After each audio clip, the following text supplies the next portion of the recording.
Right. And usually it shows, I think it shows Luke Nelson's or the city's when I log in. I'll fix it for Thursday. Oh, okay. I don't think we have an option right now. Good for now. And then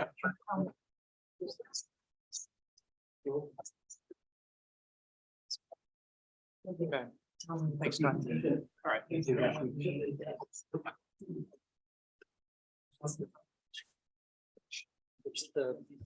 She'll get.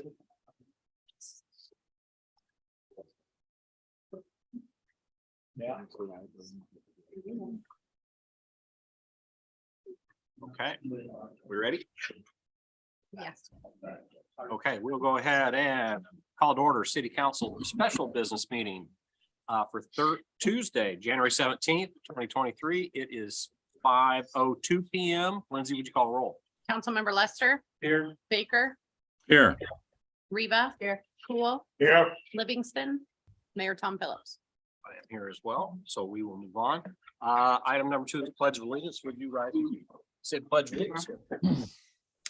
I pledge allegiance to the flag of the United States of America, to the republic for which it stands, one nation, under God, indivisible, with liberty and justice for all.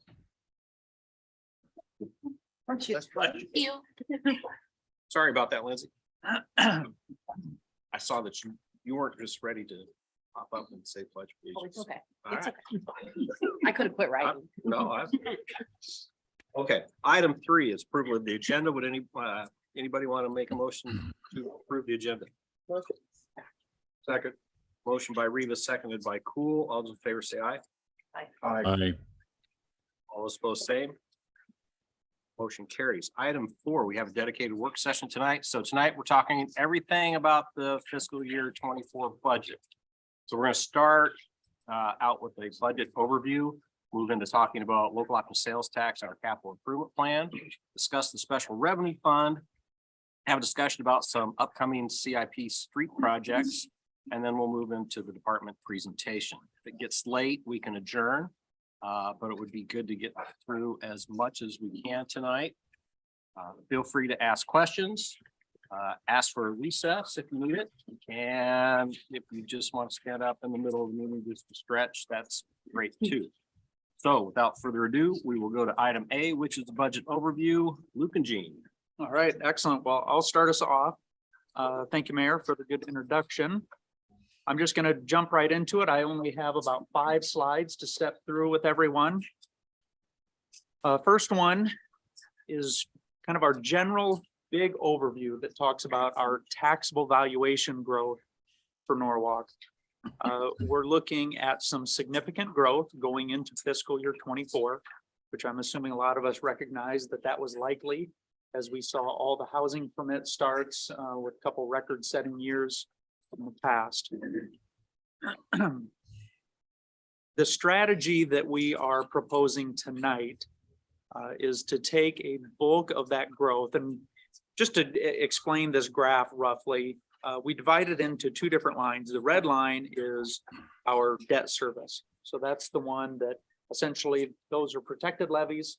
So if we've dedicated any TIF to any special projects, TIF is kind of off limits for our debt service, which means we get the full effect of all the new value. That's why you tend to see that be a more consistent straight line. The blue line is more reflective of our non-protected levies, biggest one being our general fund. And because that is impacted by TIF, when we see TIF projects retire or expire and we see those dollars come online, we tend to see a more, I'm not going to say volatile because it's still pretty straight, but we tend to see that the benefit of those new dollars come online. For fiscal year 24, where you see that more of a sharp upward trend is reflective of the percent or the growth that we saw going into fiscal year 24. In addition, the retirement of TIF project, which I believe is the Colonial Legacy. Okay. Also, what's shown in here, although it's a little less of a blip, is anticipation of some TIF retirement for the Echo TIF district that'll come off for fiscal year 25. So that actually shows up here, although because in the overall scheme of our billion-dollar valuation, it doesn't show up as much of a blip. Plus, this is reflective of only a 2% growth that we put in predicting going into fiscal year 25. 2% growth plus the retirement of those TIP dollars, which David, you and I had a discussion the other day, and previously we had 3%, and I came back and I mentioned to Gene, I said, well, one of our accountants said closer to 2%. So these are predictions, you know, we're not basing decisions on that today, but we like to be pretty conservative with those numbers. So with that said, the large increase that we're seeing this year, the general strategy that we're looking to do, a large portion of our new dollars are going to accommodate inflationary expenses. This includes the wage study changes that we made.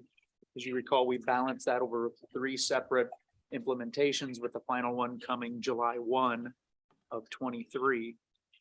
It also includes a couple of new staff that were added, which would be IT and then bringing legal on staff full time.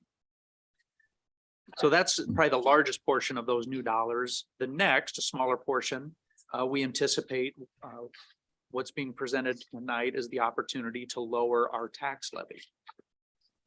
I presented to the LVA Homeowner Association the other night, and I explained to them that likely what would be coming to council would be a decrease in the levy. And one of our sharp citizens said, does that mean my taxes go down? And I said, you will not catch me saying that your taxes are going to go down. I can tell you the levy goes down.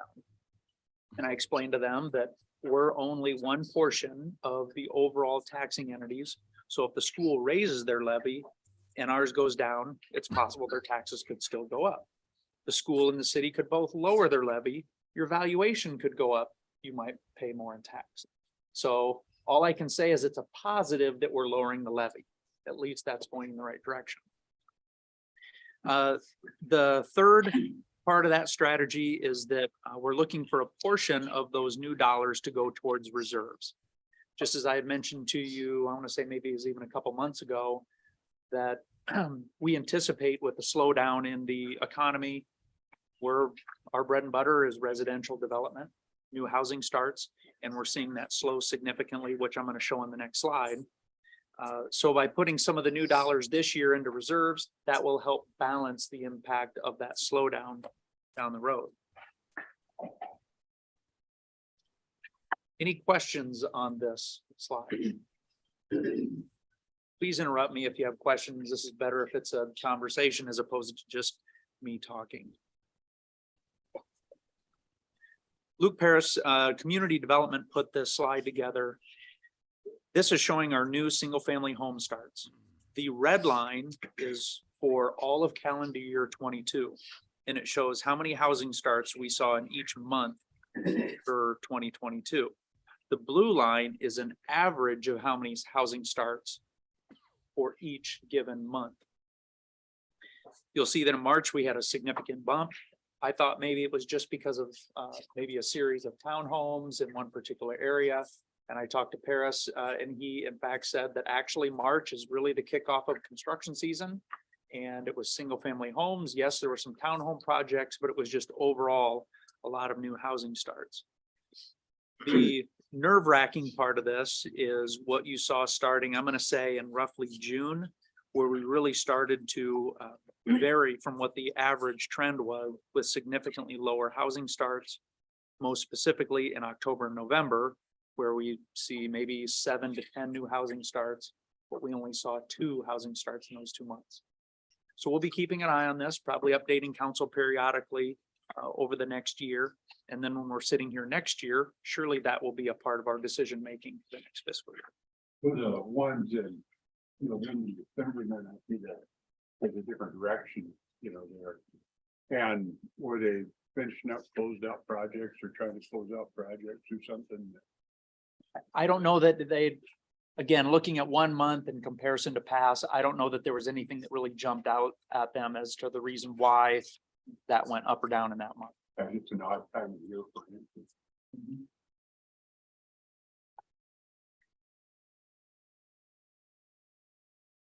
The next one I thought I'd touch on is state legislature.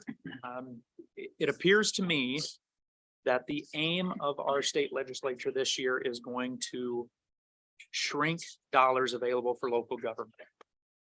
I don't know that I want to say that they want to shrink local government, but I think this is their effort of trying to get us to be even more efficient. House File 1 kind of sends a message that right up front, they're looking to make some changes in terms of what we're going to have available for property taxes. There's 4 main points that I'm going to bring up about this first legislation, which this is just the House side. The Senate has also said they're going to come up with a property tax proposal.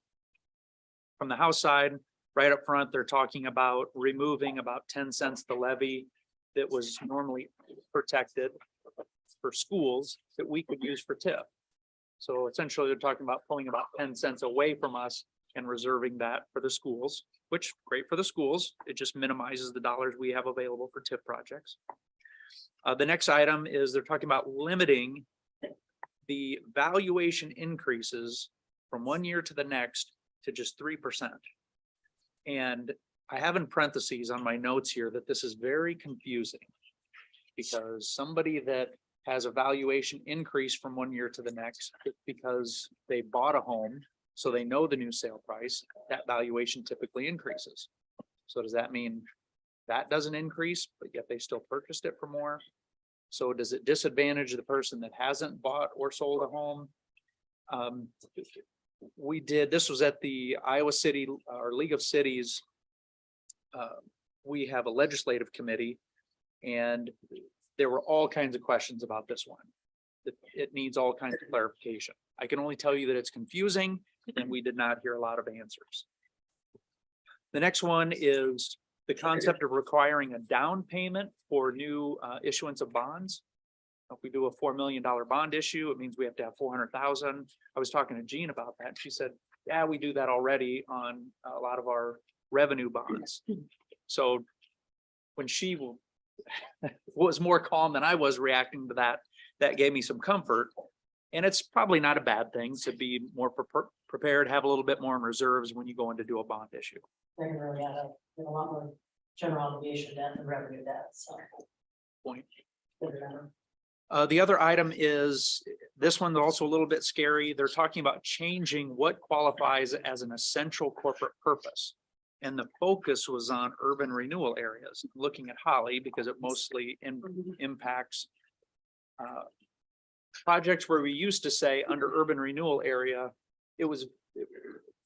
the options were wide open as to what we could identify as an essential corporate purpose.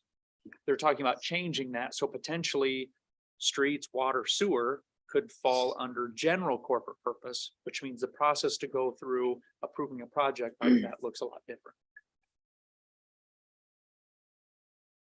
Mentioned already that this is the House proposal. We know the Senate's going to bring one along. As we get more updates from League of Cities, we'll bring that to you and pass it along.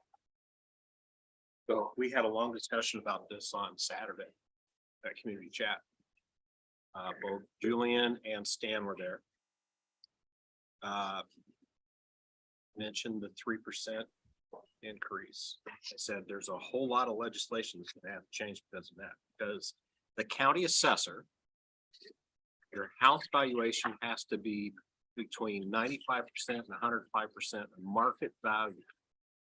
So if the market is going up at 10%, how can the assessor assess only a 3% when your market valuation has gone up 10%?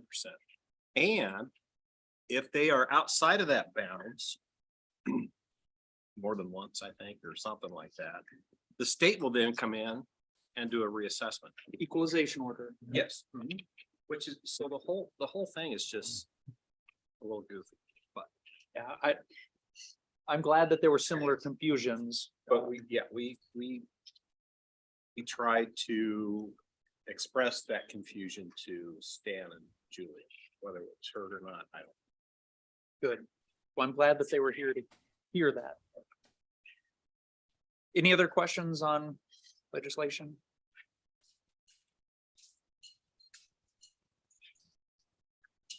Oftentimes, I feel like the elected officials look to myself and staff to look out and predict the future.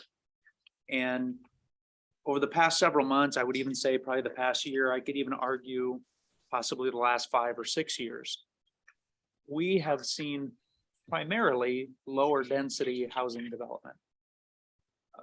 There's been a little bit of an aversion in the past to higher density housing. And the main reason I'm bringing this up is just to plant a seed. Not that we're going to have a long debate or discussion about it, but I wanted to throw a few things on this slide. It's purposefully confusing, purposefully that you can't necessarily read what's on each one of these items, because I just want to bring up the point that this is going to need a little bit deeper dive as we move forward. So I'm just going to go through them roughly. In the top left-hand corner, this is simply identifying that most of our housing is low density. And low density housing, out of low density, medium density, and high density, low density is the one, like if I'm just running a business, that's the lowest possibility of being able to generate enough revenue to support offering a service. It just doesn't pay. But it's an important part of what you offer in your community in hopes that your medium density, high density, as well as commercial provide enough revenue to offset that.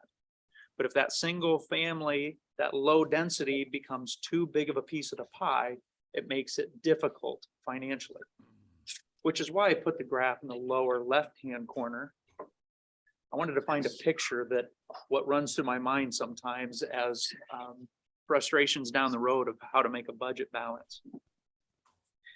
In the upper right-hand area, took a snapshot of our community from 2 different areas. One is a high density area, one is a low density area. It's the same scale, so same area. If you notice the red lines, those reflect the amount of public infrastructure in both of those areas.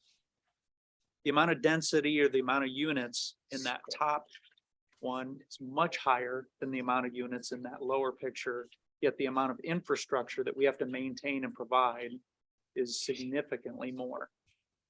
That's part of what paints the picture of why residential, low density residential just doesn't pay the bills. The bottom center is reflection from our police chief that recently did a presentation. And I know you can't read any of that, but I simply want to show that sometimes we have folks that really argue that higher density housing leads to more crime. And our chief has done some good research. I won't give a spoiler or anything, but I'll tell you, he's done some research and he can much more effectively explain that to you when the time comes that we want to have that discussion. So I'm just simply pointing out that all these things are factors that we need to look at. And if we want to plan this community in a safe and fiscally responsible manner, also considering all the other quality of life factors, we need to be taking a close look at housing density in the community.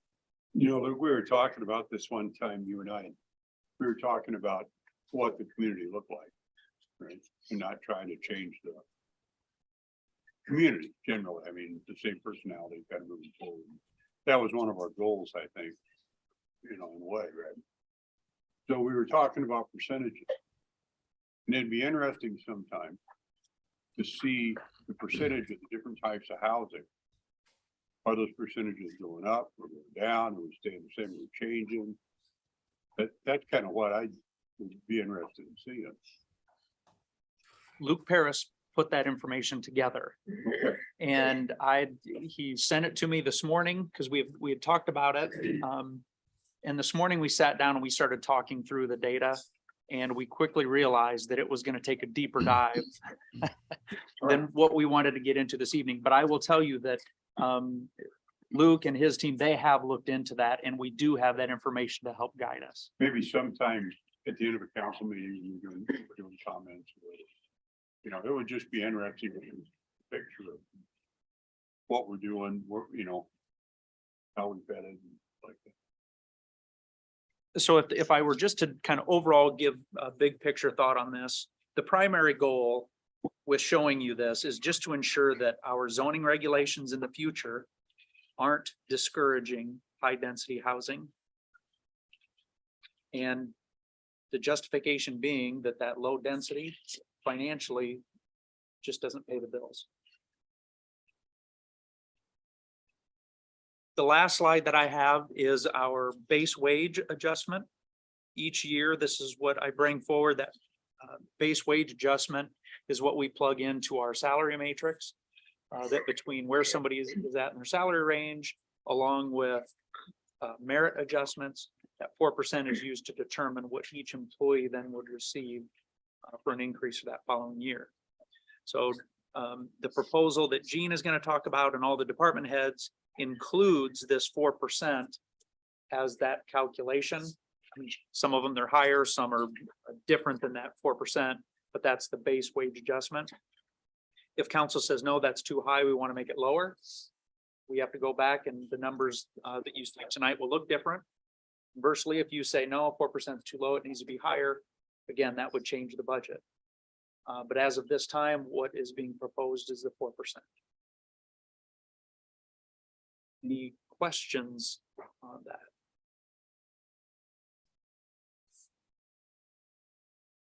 Well, if there's no other questions, Gene's up.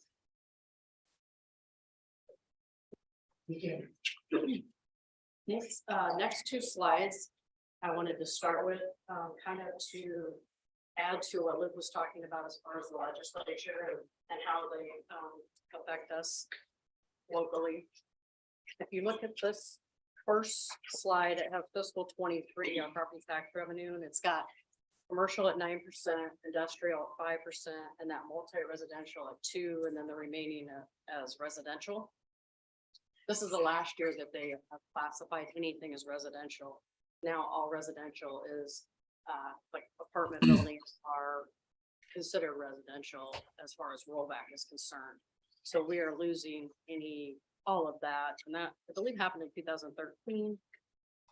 And so this will be the last year of that. If you go to that next slide, and you'll see, one of our goals is always to try to push more commercial than residential, obviously. We were just talking about that. And in 24, the residential is 87-13 versus 86-14. But the reason for that is that multi-residential is now classified in there. Holly showed some great numbers or talked about them last week, probably when I gave you was incrementally that percentage was going up and it was great. But this year, in addition to them no longer, so the multi-residential is going away. The backfill to the commercial and multi-residential is going away the same year. That's about $100,000 to our general fund. In addition, they have implemented an additional rollback reduction in commercial.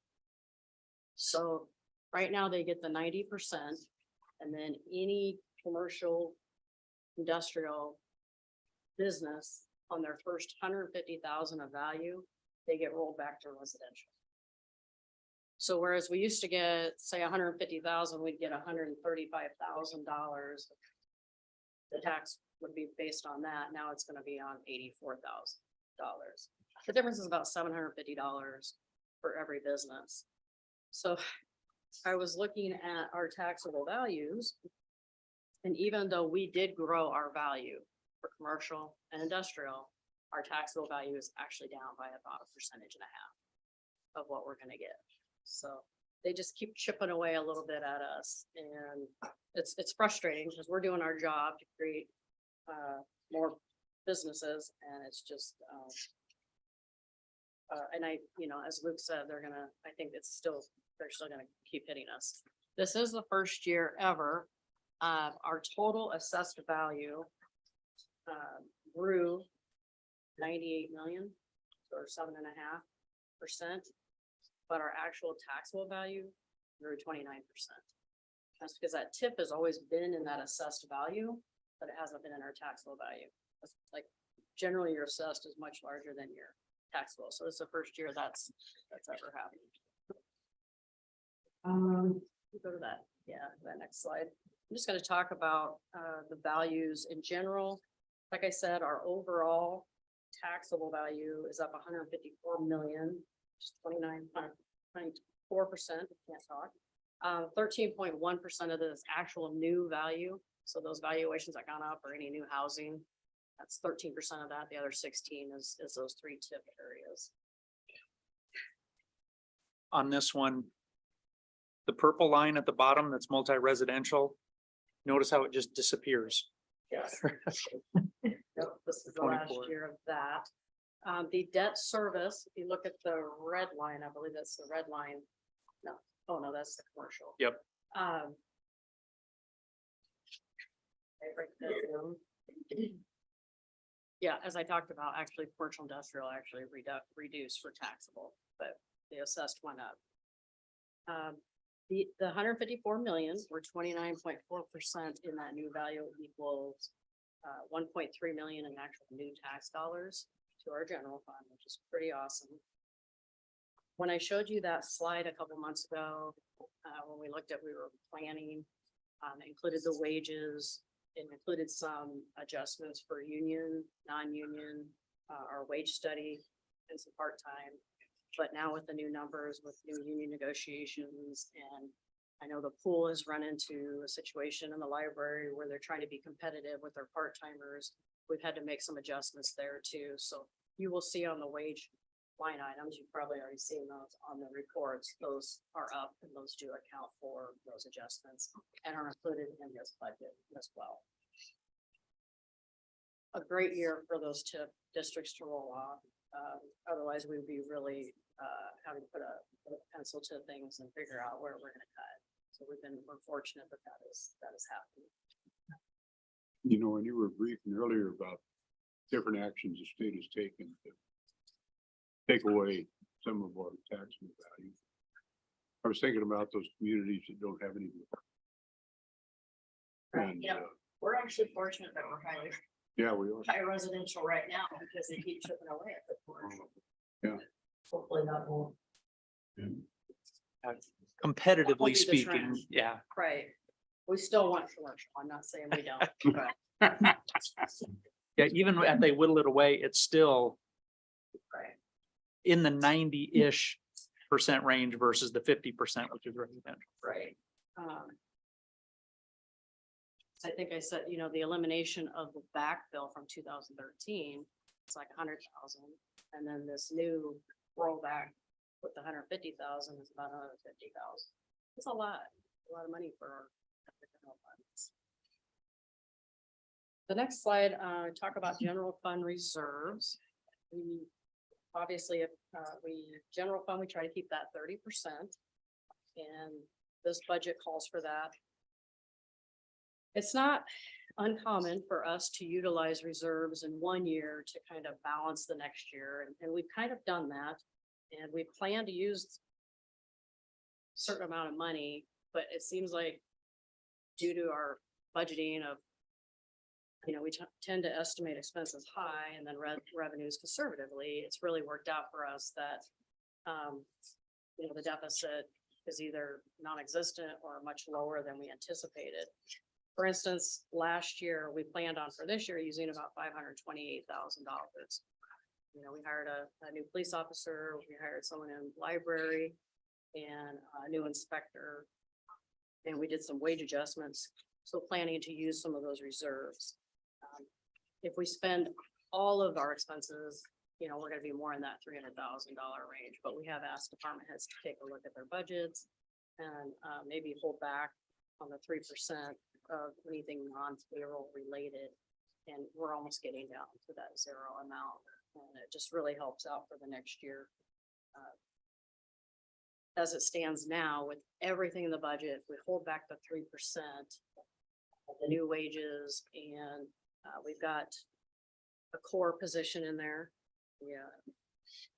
We've got a new city attorney, full-time, started January 1. So all of those in there, the budget is balanced as presented. So feel pretty good about that. Next year with Echo Valley falling off, they're about 110 million in value, so about 65 in taxable value. That'll be another $500,000 of new money in the general fund. So again, with this potential recession, we're very fortunate that those are falling off at this time. Just to touch on some of the other, the water, the sewer and the stormwater. Those percentages are really just based on the amount of debt those funds have and their capital projects. We kind of put 60% in there, but really we look at those every year to see where we're at, the capital, and if we have to borrow any money. They have a debt coverage ratio process we have to go through. Road use tax, fairly healthy, really healthy. With the new census, we got additional money for that. I think it's about 320,000. That's really nice. We can do some more street maintenance. Lost, we're trying to keep that. We put 5%, and we're utilizing that appropriately. The final slide that I'll talk about is this probably, we're gonna go through a lot of other information before, we need to really get to this decision and obviously we don't have to make this decision tonight. But just wanted to show you what we could do with the tax rate based on the growth numbers. I used 325,000. I don't know if that's too low. But I put that in there as the average price. And I put in the taxable value, the rollback. Another factor, Luke talked about value, when you talk about those people from Lakewood, we're only a portion of the taxes. The assessor sets the value, while the state sets the rollback. And this year it's going from 54.13% to next year it's gonna go to 56.49. So that right there is 2.3% difference already in an increase to taxes. So if you take a look at this chart at 1511, just maintaining that with that rollback number, the monthly tax amount with the annual increase. So I've got the annual tax amount, the monthly amount, and what the overall increase is, about 67 bucks or $5.50 a month. If we decide to lower the rate, and I can explain how we can potentially do this, it'd be about a $47 difference, still an increase, about almost $4 a month increase. The way we could do that is, and these, let me start by saying some of these funds I'm talking about are restricted, so the growth helps with those. So the liability and property insurance, I'm actually asking for an increase in funds. We need about 225,000. Last year we asked for 182. So a $43,000 increase, because those have gone up. We've got the core building coming on and just any new equipment that we buy, and those costs are up for various reasons. Even asking for 43,000 more, that levy could go down a penny and a half, just for growth. Same with the employee benefits levy. We need 490,000 more, because added wages increase our IPERS, increase our Social Security and our Medicare, because they're based on a percentage. Health insurance went up 5%. Workers' comp actually stayed fairly even, but it's based on payroll. So the rates didn't necessarily go up, but the payroll did. So in essence, it did go up based on that. Even plugging in that $500,000 difference we need, it gave me a 6 cent less than I asked for last year because of our growth. So there's about 7.5 cents. And then debt service, I plugged in what we need for principal and interest. I even threw in if we need to borrow some money, a short-term loan, or we know we're short core, we're gonna owe some more money on core. Again, throwing in that additional money was about 3.5 cents difference. So really with the restricted use, not even touching the general fund, which is at that 810, it gets us to $15. Unless we want to do some more capital projects, and then that would up our debt service. Any questions? One thing I was going to mention, if you just maintain the same bill, I think you wanted to ask me that. What would it take to reduce? Like 37 cents. We'd have to go to $14.74 just because the rollback makes that big of a difference. Then it would be about $250,000 that we'd have to cut to get there. So. The 11 cents that could be a potential is about a $75,000 difference in revenues. So one of the things that as Jean is working through these numbers and coming up with that, she spends a lot of time talking with me about it, with department heads, talking about what potential strategy could be. One of the concerns that I've heard from elected officials, and I couldn't agree more, is in a situation where we lower the levy to an extent that it takes a big bite, that we come back the following year and we find to not have to make severe impacts on operations, we then have to raise the levy. Generally speaking, people aren't gonna remember when you lowered the levy that much, but they are certainly gonna remember when you raised it. So certainly that's a factor. We would love to see people not pay any more additional in property tax from one year to the next. Although $47 annually to make this all work is a relatively minor ask of the city from one year to the next, considering inflationary expenses, everything else impacting our community. So the budget presented tonight is reflective of that reduction down to $15 levy. I guess I have a question on the possible changes to the state budget. Would that have a direct impact on this budget or the budget after? I mean, it depends on when they implement it. But it would likely, If they say 2024. They've done that before. They have done yeah, that I before. remember when they did that. too. Sometimes, it'll be a future year, but. Yeah. They just don't know. Okay. The valuation, that 103%, my understanding is that proposal would take effect the following, so that they're considering from this year to the next, so it would impact fiscal year 25, not fiscal year 24. As far as the others, I don't know that I saw a date when that would be implemented. So, both ways. Good, thanks. That's all I have for slides, but I was gonna go through some of the agenda items. Local option sales tax and the CIP. We're just gonna put that up on the screen. I'm gonna talk a little bit about Lost. Our first year of Lost was fiscal year 17. And I guess I didn't even realize, I mean, I knew it was a lot of money, but since then we have received $6,469,000 in lost dollars. We've spent $5,677,000. So on average, we're getting just under $1 million a year. Our intent with Lost, we had, I believe, on the ballot, 25% property tax relief, 75% any other lawful purpose. I know some cities have put property tax reduction, which that is a stronger, more specific language than relief. I think like West Des Moines.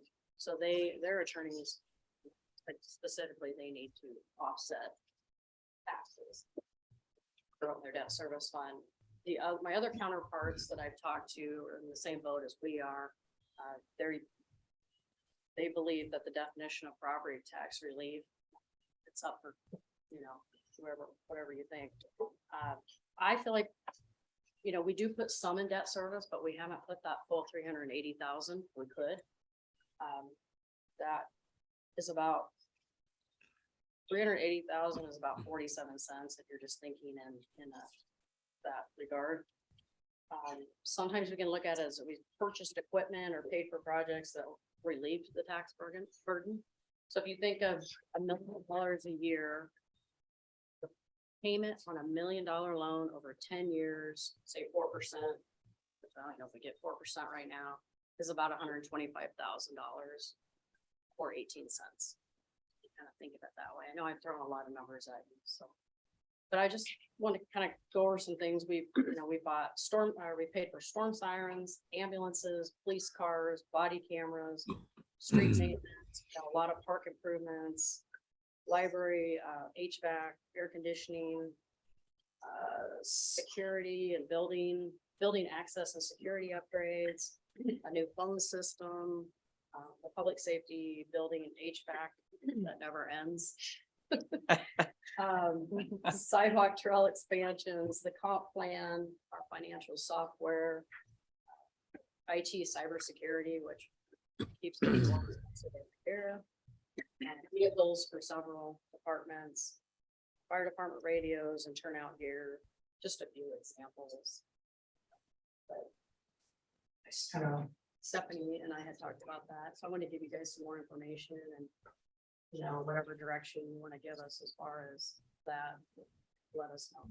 Street maintenance. That's important. Mention street maintenance. Put a lot of dollars to street maintenance out of that.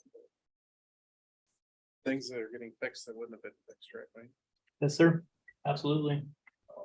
Because that's like the number one thing I hear from residents. Is streets like this. Matches up with the, Wayne's brought that up to me before, being attentive to the citizen survey that we do. And that's, hey, where do you want us to spend money? That's typically one of the top items. You guys are stealing my presentation, sorry. I can shorten things up a little bit. But you know, all the things that you read off that list, those are in line with the council policy. That we set when we did that, you know. We said that we would buy items, right? So that we didn't have a long-term commitment off of what we thought might be temporary dollars. So, you know, well done. Useful. So please comments and what, you know, a street. Obviously. So you don't want to borrow those funds. So my conversation with Jean, and Luke Nelson, was that Lost was presented, 25% property tax relief. And I think if you ask any typical citizen, they don't have a distinction between relief and reduction. They think their taxes are gonna go down. And yet we have yet to take even 10%, I think, and put it towards property tax reduction in the truest sense. So I wanted to see, you have 5% reserve of loss, that's great. My question to Jean was what would the percentage back into if we said, or could council look at some point of establishing a point in the finance policy that says X% of lost will go to property tax reduction every year? Because using this for one-off expenses is fine, but at what point does the taxpayers start getting some benefit from lost and actually seeing their tax bill go down? We can't do anything about the assessments. But at the beginning of this year, when you were doing the budget, we didn't have the numbers yet. We were thinking, okay, we're not gonna be able to cut taxes. And I'm just saying, how can we collect all this money and lost when we told people they're gonna get property tax relief and we never give them any? I mean, how can we not do that? So I would like the council to, at some point, if we can talk about having a policy where there's some percentage of lost that goes to property tax relief. And it doesn't have to be much. You said for every penny, I think of the debt service fund, it was 3,600, or the general fund was like $5,600. One penny of debt service is about 8,000, but are your numbers. So it goes up with the growth. So even 2.5%. So half of this reserve. Can't do the math in my head. It would get you a little bit more than 10 cents if we were to use it all, right? But half of it. Yeah, actually, I did put 100,000 in last year. I'm gonna have to look at what I've been putting in. Gene, you're a little bit hard to hear. This Thank one? you. I'll step closer. to the Perfect. microphone, Sorry. There have been years where I put some in, but I haven't done it consistently every year. So if we want to look at a policy, we are very open to that. I mean, this is the time to set a policy, but I would like the council to consider it if we could get it on an agenda. I would like it to be on an agenda item to be discussed in the future. What we can do with lost, because it just seems like there was a bait and switch done, and I know it was in 2013, but it just seems wrong. Yeah, I think it'd be a good thing to discuss that. I agree with you, but I guess I look at it a little bit different. Because those things that we bought, right? We'd have probably had to gone out and got a loan or a bond, right? So how would we have paid for that? We'd have probably raised taxes. Well, it gets back, and that's why I think it's a better discussion to be had some other day, is No, that, I agree. you know, the old saying that it's not, you don't have a revenue problem, you have a spending problem. Yeah. But anyway, it would be a good discussion. Sounds good. Thank you. Gene, I just showed that kind of that final line. Was there any projects in there specifically you wanted me to show? Well, I'm gonna go into the CIP right now, Okay. which lost was in the CIP and offsets a lot of these projects. So I'm gonna move over here so we're better.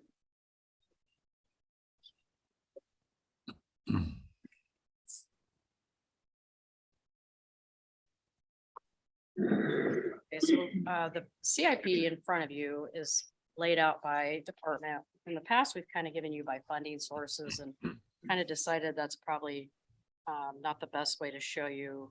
It's probably more for me than you guys, especially because some projects carry over and there are still some expenses that were probably like engineering we have in 23 that aren't showing up on here, but I'm just going to try to highlight some of the larger items. Please stop me if there's any project that you would like to talk about.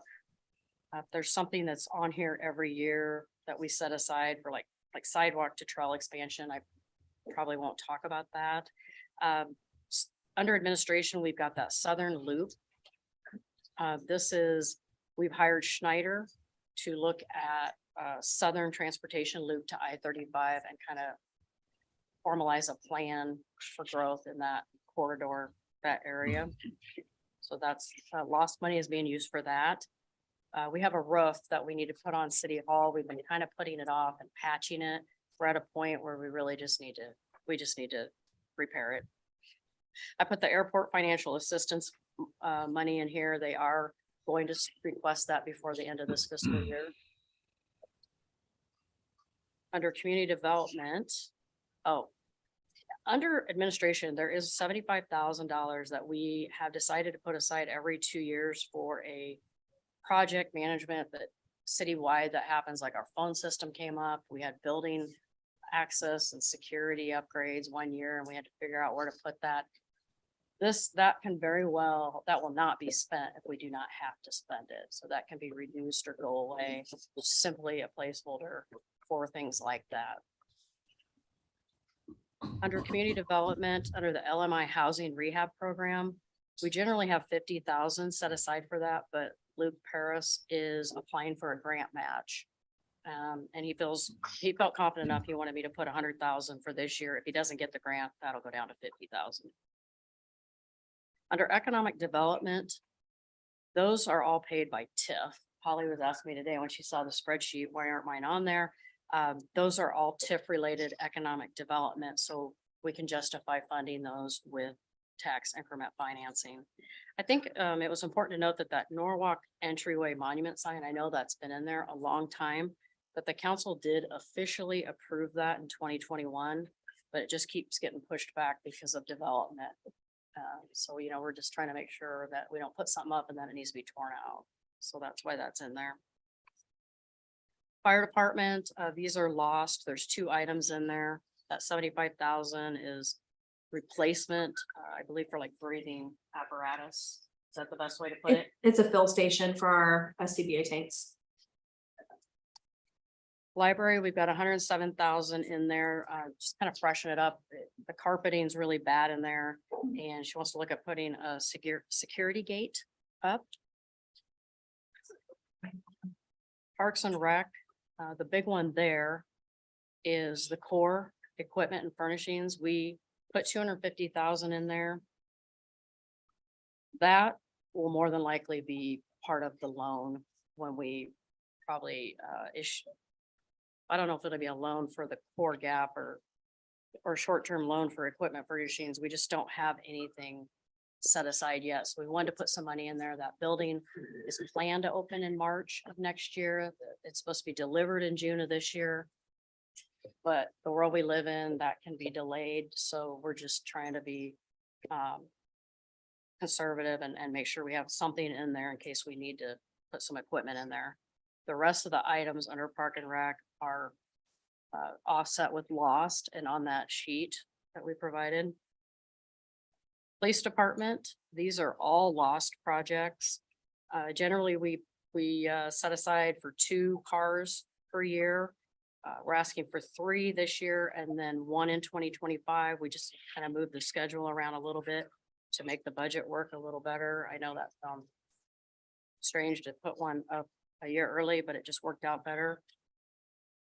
The HVAC I mentioned is something that is ongoing and we're working with an engineer. That could turn into something larger where we may have to maybe do something different than lost. And then we've got police radios in there. They're upgrading with Westcom, similar to what the fire department just did, and the police department needs to do that as well. So we've got that spread over 24 and 25 to get those radios purchased. Public Works is going to turn into another discussion after I talk about a few things. Wayne and I wanted to talk about the street projects that we've got going on. We have so many, and the prices, sometimes the scope has changed, but then the prices have changed. So Beardsley is one of them. So when I talk about Beardsley we originally had 4 million in there for Beardsley. That project's now 5.6 million. It's just become construction costs have gone up. Another big project is Blue Stem and Prairie Sage Drive. We feel like that is actually an engineer's estimate. And we are starting design on that. The design is 250,000. We've actually already started that this year, haven't we, Wayne? Right. So we've got 250 in this year, 250 in next year, and then construction in 2025, but we're going to talk about that in a bit. Another project I want to talk about was the certified site 2.0 street infrastructure. It's got 200,000 in there for 2024 and 1.8 for 2025. And really that's development driven, depending on what happens down at that Dunn site. That's south of town. We will more than likely apply for a RISE grant as well for that. So we don't, our funding mechanism at this point is really to abate that with TIF increment, tax increment. Sewer department, their biggest project is the Holland Point lift station. This was the one that started out with Hubble and the development agreement. They wanted to put a lift station in that area. We decided to serve a larger area that it would be better to put in a bigger lift station. So we are having B&K look at the design of that right now. And that's probably something that kind of just depends on housing and if that, how quickly that will move forward. But that would be a sewer revenue bond. Under stormwater, we have Cherry Parkway drainage improvements, and that will also come up probably as part of our street conversation, but we may recommend pushing that back a year due to get Beardsley done. We'll talk about that in a minute. The last big one, there's 2 more. Underwater is the new water tower. We have money in the budget this year for the land, which is 200,000. So you don't see that on here. That 500,000 in next year is to start engineering, get the engineering going. And then we have 4 million in 25, but realistically, this is one that could potentially get moved 25, 26.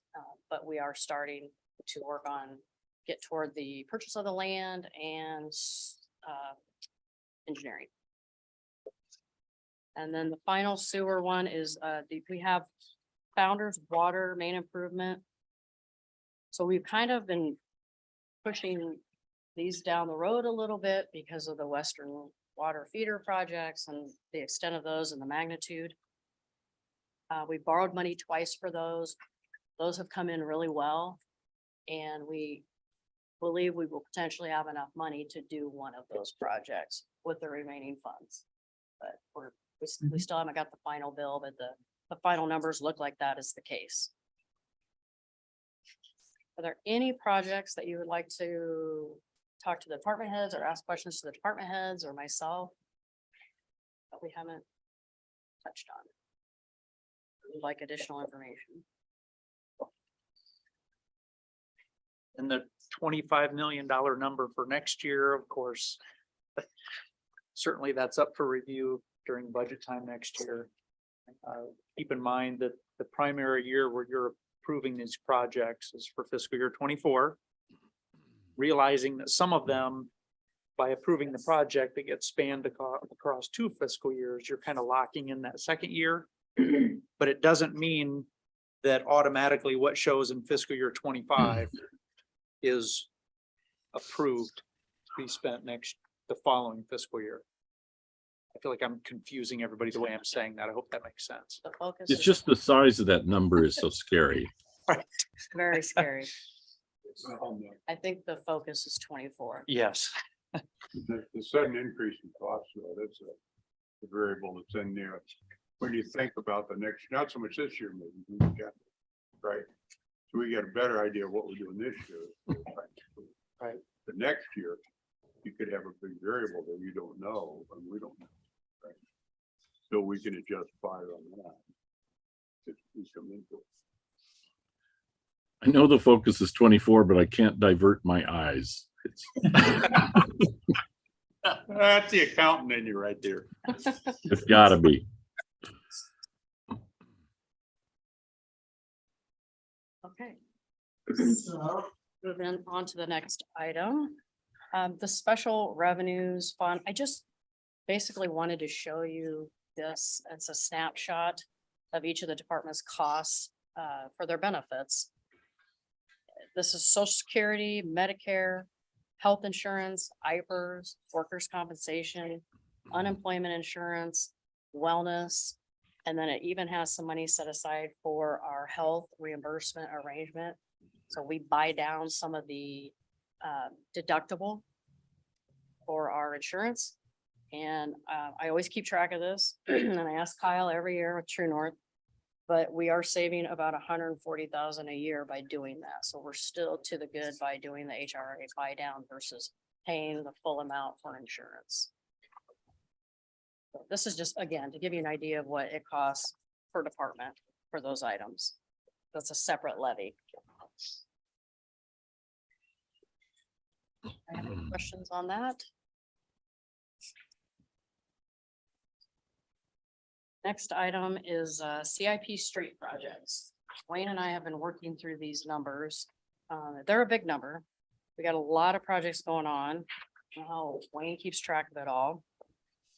But if you look on that page 2, the total projects are about 16.5 million. If you look on the first sheet, the first 4 projects, other than Beardsley, which that would happen Thursday night, the 3 out of 4 of those, we are under contract. So Highway 28 North Avenue, that's well underway. The street patching and the Highway 28 traffic signal improvements, that's a project with the DOT and they're paying quite a bit of that project. We're under contract for those 3. Beardsley potentially will be Thursday night based on what the direction you give us tonight to move forward. The one highlighted in blue is highlighted in blue because we brought this last year, I believe around this time. There wasn't a lot of positive feedback on that one at the time. And we're not really asking you to make a decision tonight. We just wanted to put it in there to show you how much it is. The DOT is asking that we move this forward. They're really behind it, supporting it financially. And have we heard from City of Des Moines? Not yet. Not yet. So we're waiting to hear from them as well, but that will be a future discussion, but we did want to put that in here so you could see that in the numbers. They're supporting it financially for the whole 400,000 for Right. We're looking for. Go ahead. The DOT. So a couple of our projects have gotten USTEP funding on. 55% up to 200,000. Traditionally, that's been for construction only. I was included on a long email chain of DOT representatives. There's been a few complaints or concerns about the intersection. They're trying to reword that grant now to help us pay for equipment. And they would award us 55% up to 200,000 to at least get the project design and equipment ordered, because they know it takes 6 to 12 months for equipment. And then I imagine we can still use it for construction if the equipment doesn't cost 200,000. But they've really been trying. It appears they've been trying hard to accommodate our schedule and our funding to move that project along. So the DOT would be in for 50%. I'm sorry, 55%, Yeah. roughly 200,000. And then the other 50% would be, our hope would be shared between Norwalk and Des Moines. Them coming in at somewhere in the neighborhood of 100,000 and us picking up that final 100,000. So not this 400,000, it's this column moving to the right. So 300 would be the other funding.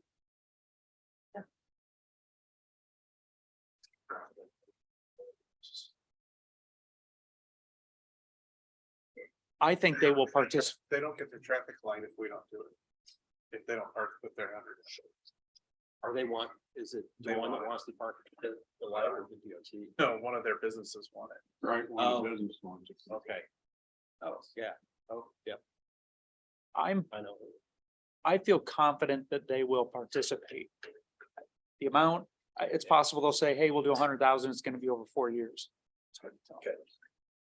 The DOT did conduct a study and it meets signal warrants, so that's one of the reasons they're ready to move forward on it as well. And the other thing is, as Gene brought up, that background of this did come to council, there wasn't a lot of interest. The caveat there is it was at the time when we thought a hotel was gonna go in and a traffic signal was gonna go at Echo. Well, now that that project unfortunately isn't moving forward, at least immediately that we know of, this could be then that higher priority and justify the warrants. Quite frankly, the fact that DOT is so supportive, trying to make it work into the grant says a lot to us. Luke, what would happen if all of a sudden something miraculously happened and a hotel went in after we put these in? Could we move these, or would that be an option again? Or would we be stuck with 2 of them 300 yards apart? Wayne probably can answer that better. I talked to the DOT about that and they said that their expectation is already that there's gonna be a signal at Echo, both exit ramps, and then the 4th one up at, is it Army Post? Oh, Right, Okay. that one's So already there. their expectation is there'll be just an additional signal, not a relocated one. I guess if all those things worked out, it would kind of be a bargain signal. Sorry, say that again. Say if all those things worked out, it would kind of be a bargain signal. We'd have it all done. for- Yes, that is a good way to look at it.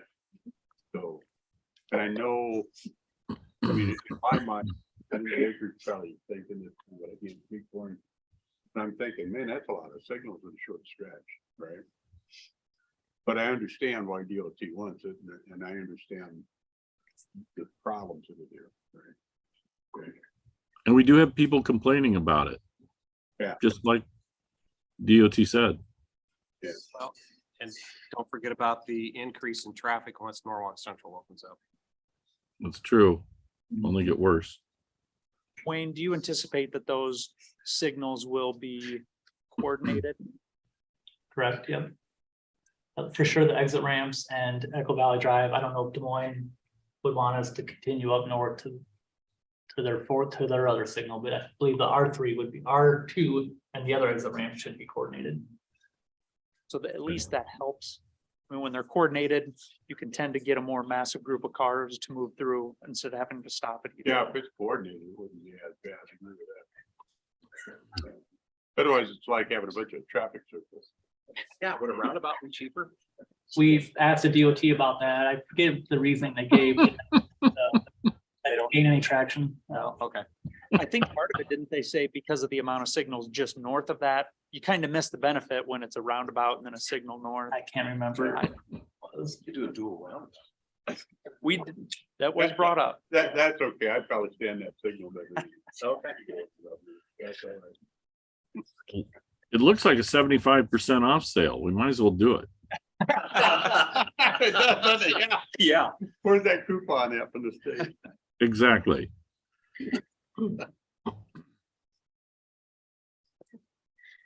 The Then there's like 4 more projects. So Highway 28 and Chatham Avenue traffic signals. We believe this will become a priority once the core is complete. Golden Valley Drive reconstruction, that's kind of been on the list for quite some time. Fiber optic relocation on Highway 28.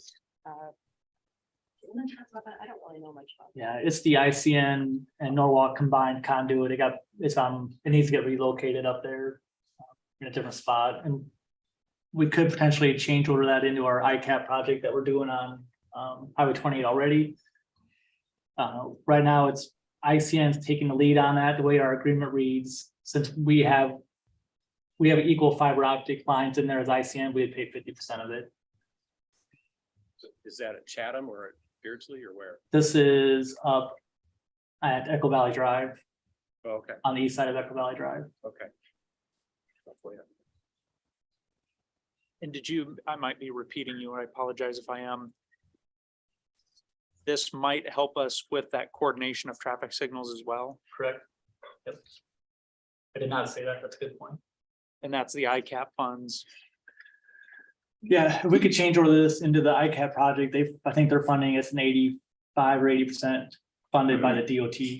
So it's that 100,000 number may be a lot less if we can change order it in. And then the final project that we've looked at is Blue Stem and Prairie Sage Drive. And that is about 3.6 million to date. So bottom line is we have 6.3 million in the fund. We've borrowed for those projects that we've already contracted, with the exception of the street patching that's coming out of road use tax. We have some remaining funds from our NCIS project, about 200,000.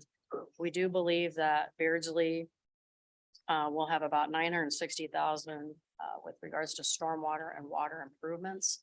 So we can use some of those funds for that project. But it still leaves us about 3.2 million short for all these projects. So basically, the ones that are not under contract, a couple options we thought about, we could maybe put Blue Stem Prairie off just 1 year and do the others, or we could put the others off and do Blue Stem Prairie Ridge. Whatever would be the preference of the elected officials. I'd say postpone that. I would postpone that. It's not like it's not drivable. The assessment, 48,000 a year for 10 years. Can you just explain what that is? On the Lakewood project, 13% of the total project cost was accessible. So we just took that same number and we take 13% of 3.6 million. That's what we're going to recover in assessments over 10 years. That the total recovery was 480,000. Most people spread out. Some people paid up front, some spread out their repayment over up to 10 years. Okay. That'll be You're the, not looking for $48,000 every year. unless you want to. I vote no. There is a chance I'll be optimistic. I feel like some of the future projects, they may come in under and they may come in, like I said, the 100,000 may become less. I talked to WHKS on the Prairie Sage Blue Stem. We might, instead of delaying it a whole year, we might delay it 6 months and start rebuilding the bottom cul-de-sac late next year, because we have to phase it anyhow. So it may not be a whole year delay, it may be 6 months. Maybe we can do it earlier. We're not going to stop design on it. I prefer we just keep that moving and get the project ready to go. I can be optimistic, maybe we'll get it done on time. So the expenses, this is. So in the CIP, you had engineering, that part will continue, right? I would, yes. I So would we prefer- had the engineering done, it's just a question of when do you actually do the Right, construction? and there would probably be a little, I don't want to call it re-engineering, but they'll make an assessment plat and schedule of who owns the properties. When we go to do this construction, authorized construction, they'll have to update that and make sure property owners are up to date. That kind of work will have to get redone or verified. But yes, I'd prefer to keep the engineering moving forward. So we might have the engineering expense identified. It's still a variable on the actual construction. Right, because these are only estimates, Correct. and they're estimates on today's dollar. Yep. And I think moving the engineering forward too, probably some of those residents do want the project to happen. And I think there's concern that it won't. At least one person that wants the project to move forward, and this might give some comfort that we're still doing it. Maybe they don't want it.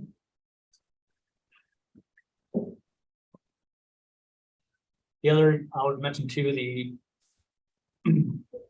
we have funds available for Cherry Parkway stormwater. There's some flooding that occurs there that we're trying to address. We're gonna reallocate the funds set aside for that over to the Beardsley project, because there's almost $1 million worth of utility work there.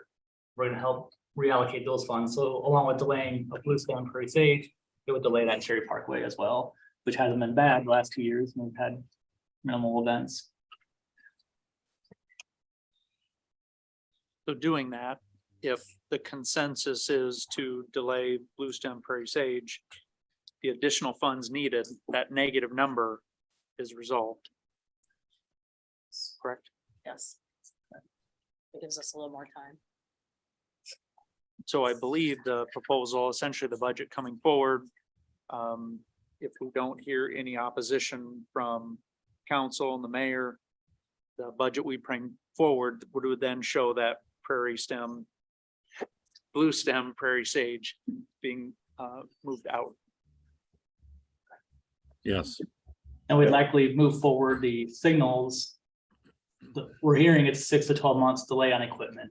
So I'd like to get design started on the signal projects, get it awarded and have the contractor order equipment, knowing it won't be this year before those are done. It's gonna be summer of 24 before any signal gets put up. Those things all make sense. And if we would have an opportunity for whatever reason, you know, the engineering things might be done on other projects.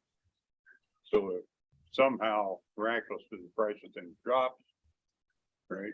Mhm. We could still execute on some other things if it was possible. Correct. It makes sense to me. I don't know that we've really focused on this one, but it's one that I've brought up to Wayne several times. I feel like I've pressed hard, maybe even too hard on it. The Highway 28 and Chatham Avenue traffic signals. There were some discussions that on opening day, there may not be the warrants that are justified traffic signals. With Fairway purchasing land and a couple hotel deals that could take place.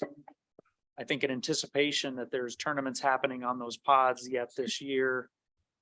Wayne and I have talked about it, and I've strongly encouraged that to be bumped up, that happens sooner to prevent some headaches for the city, knowing that's at an intersection that both our PD and our fire department use a lot. So you don't think a four-way stop would be adequate? Probably not. This is where they have the roundabout. Good plan, yeah, could throw around that in there. just a bunch of yield signs. Do you think there are any grant dollars available for that, for a safe crossing, given it's for children crossing the street? Did we ask DOT about that? Like safe routes to school type thing. Well, yeah. DOT, I think. Wonder if there isn't something. Good Did we get question. any DOT funding?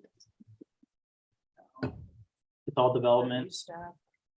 We might be able to ask the MPO, you know, sometimes they give us some good advice on opportunities. We can ask them.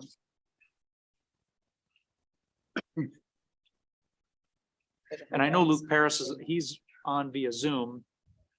So Luke, if you know of any off the top of your head as well, feel free to chime in.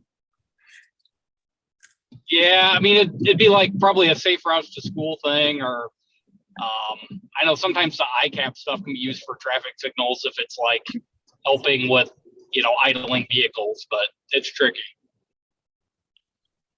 Thanks.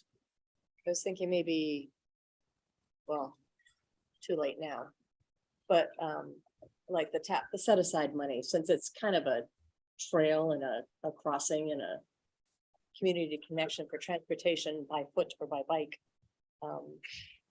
That maybe there's some money for that, but we would have had to apply for that, what, 3 years ago? Okay. We'll try, we'll look Yeah. at all sources. Mhm. So I will present the budget without the blue stem, while pushing that, I think, to 26, right? 2026, because it's 25 24 engineering, 25 construction, but now I'll be, construction and calendar year 25. So a portion in fiscal year 26. okay, got it. Good. Yes, so I just want to bring up one more thing before I go in to department budgets. I met with DeNovo yesterday, we kind of went over some core numbers. I wanted to get a drawdown schedule from them due to the shortfall of funds, kind of figure out when we would need to borrow money. If the building is delivered as planned in June, we will have some pretty good expenses this summer. I'm hoping that it goes into next calendar year that we'll need the money. But if we need it sooner, I may be coming back to council for that. And then just kind of depends on the timing for Diligent and Sportsplex grants. Planning on bringing you a Diligent grant next council meeting if I can get all the documents in order. But we'll be using TIF cash for that, but maybe eventually borrowing the money to replenish that. Just too soon to tell right now. I guess bottom line is, we are at, if with those funds, we're gonna be close to our internal debt limit. If we have to come back for more money for core, maybe asking to go to 76%, but not saying we're gonna have to do that. It's just something maybe to keep in mind. Because those numbers are pretty big.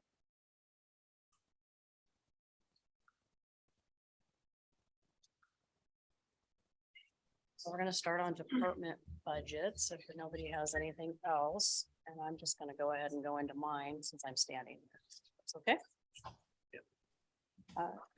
So administration, I'm just gonna talk about our accomplishments. We did, the wage study was complete, and we've got the appropriate wage ranges, to hopefully make us competitive, established for our staff. We presented information to Warren County regarding our certified site, and they agreed to give us 1.45 million in funding for that. Pretty awesome. We lowered the tax levy 3 cents last year, which was the 4th time in 5 years. We hired Schneider and Associates to formalize a plan for the Southwest Growth Corridor. We established a site for land purchase for the Norwalk Water Tower. We organized and installed a new phone system for all departments. Thank you, Lindsay.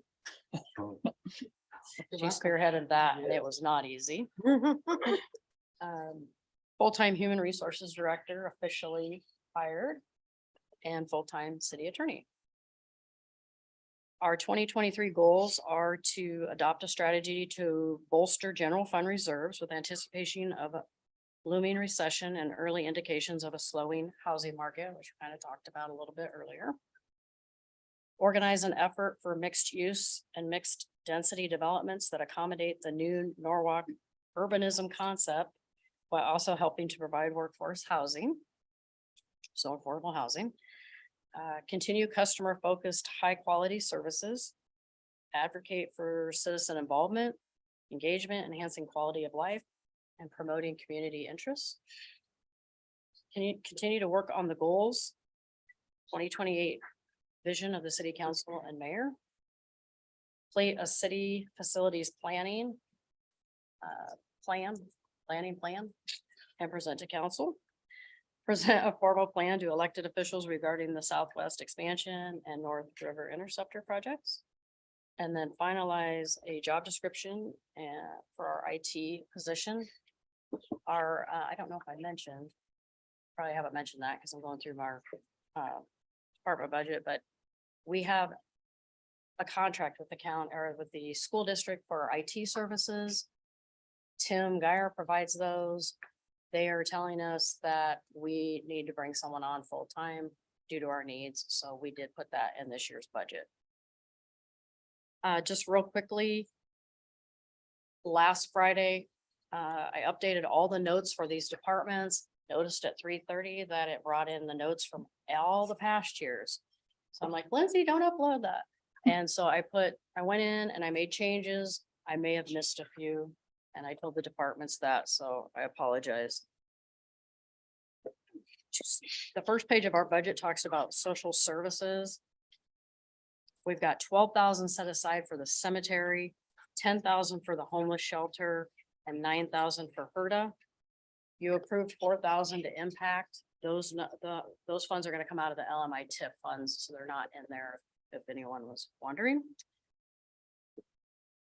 Again, I mentioned wages, so the executive and administration budget on that first page consists of city manager and the elected officials, wages, allowances, education, training, anything, travel. It does have goal setting in there. We're not doing goal setting again. That's usually an every other year thing, so I apologize that was in there. The next page shows financial administration. That has a portion of my wages, the city clerk's wages, education and training, insurance for city hall, liability insurance.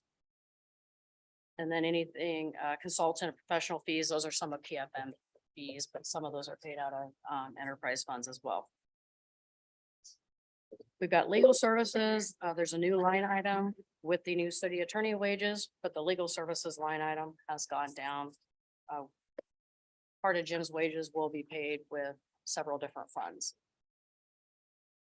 Under city hall and general building, we've got HR director, deputy city clerk, some of the city clerk, and other administrative staff in there.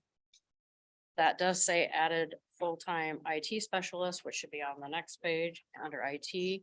That number is correct. That wording is wrong.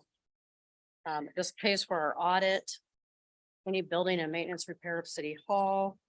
And then the phone system, it indicates down there, that was actually this year, so that 46,000 in the current year is phone system expenses.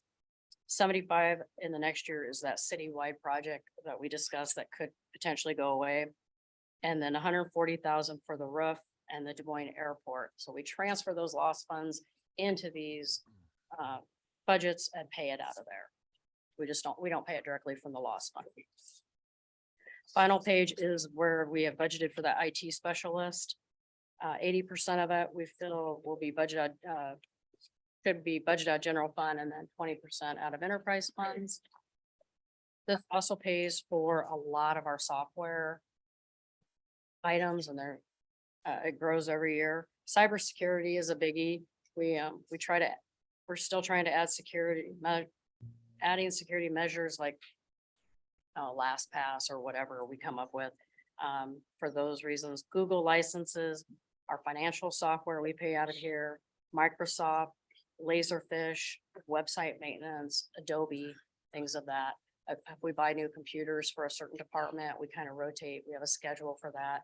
That comes out of this budget as well.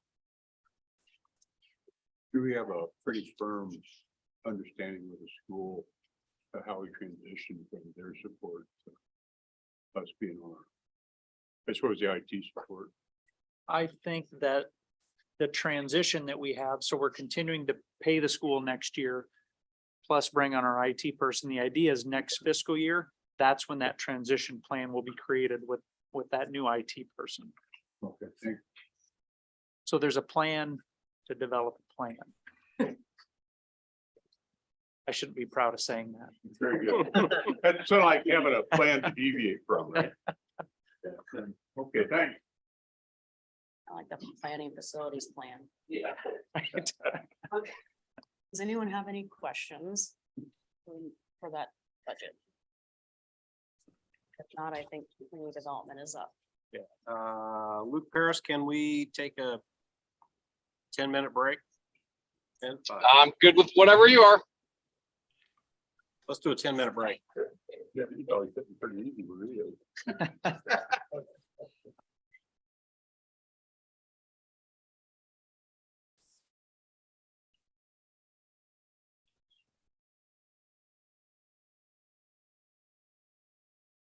Thanks, Gene.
All right, so we will Come on, Gary. get back into session here. It is 6:37. His daughter. 6:33, sorry. I had to put my glasses on. Read it. Yeah. So Luke Paris, Community Development. Yep, thank you. Do you guys hear me all right? Yes. Yep. All right, well, for announcements for the year, I guess I don't know if Luke has the slide going again still. It's not showing on Zoom, but Yep, I'm getting ready to fire it for up. accomplishments, okay. I'll just wait. That's fine. It's not like I had 10 minutes to get prepared. We have all night. Hey. All right, so for accomplishments for the year, obviously, big ones are 2042 comprehensive plan, getting that wrapped up after a multi-year process and kind of on the books at the end of the calendar year was good. On the residential growth side, obviously, Luke talked a little bit about the slowdown that we've seen with that, though our numbers for last year were good overall, kind of on pace with where we've been the last few years. But we kind of expect that to trickle down here coming into fiscal year 20 or calendar year 23 and fiscal year 24. Though good development interest, lots of work on prelim plats, lots of interest in various residential developments as far as that goes. So we're seeing that subdivision platting rezoning side stay pretty strong, even though our building permits and actual construction has slowed. So that's been good. Approvals for our Norwalk Central Sports Campus, getting those projects going and through all of our development review and building permit review and really starting to get those to where ground could be moved. Implemented some new stormwater regulations, not had a subdivision yet where we've used those, but we believe those are going to vastly improve our stormwater in town, water quality, erosion control, these types of things. So it really brings us in lockstep with the rest of the metro and what the state is suggesting is good regulations through the Iowa Stormwater Management Manual. Nuisance infractions, brought an ordinance through that gave us some abilities to issue some fines alongside our traditional nuisance abatement. Really think we'll pick that up in summer with mowing season. That's when we tend to have to abate most projects. Most of the shoveling and kind of winter nuisances usually tend to get taken care of quickly. And then lastly, LMI projects we approved. Program, I think they all went really well, and didn't spend quite all of the money. I think we've got around $8,000 left, but I'll talk about what we might use that with here when we get into the budgets. As far as coming goals for the next year, we really want to start using that comp plan, using some of its recommendations. Main one being starting looking at our zoning. In the CIP, we'd had a project for a future year to be a zoning rewrite, but internally, we really want to start going through and from a staff perspective, going through and marking things up and kind of identifying things that we want to get either cleaned up or areas that we think we can do better on. North River Sewer, want to continue to work on getting those easement vacations and new ground added into the easement and all the work we need to do to make sure we can get that North River Sewer built. The LMI program, as I mentioned, we had good success with it this year. Applied for a grant through the Central Iowa Housing Trust Fund that will hopefully help us double the amount of funding we can provide for that. And then also working with the Mid-Iowa Planning Alliance as an organization that can maybe run the bulk of that program for us. So alleviate some of our staff work on that side. So we're excited about that. Here, he's working through the process of getting his certifications. We want to continue to support him to get those certifications done. We also have staff that's really taken our rental inspections by the reins and kind of come up with some new ways to make sure we're getting all that done. So we're really wanting to fully implement that process this year. And then lastly, just as we always try to do, is keep an eye towards growing that commercial base of Norwalk and help that kind of tax side of residential, commercial, industrial split. So whatever we can do to kind of be a support for Holly and economic development and just the city in general to help grow our commercial base. On the budget itself, my department budget's really split into two sides. There's community development and building. The building side is split out because, again, that's our inspector revenue, our permit revenue, and all of our inspector wages and expenses. So that's a separate fund to show that the dollars that we bring in are kind of going back out for that. Not a lot of change in the budget from last year. We did show doubling that LMI program, as Gene mentioned earlier.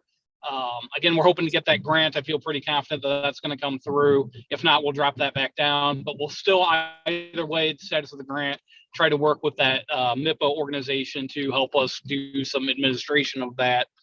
Other thing I'd note on the budget, last year we talked about setting aside some dollars for ash borer mitigation on ash trees.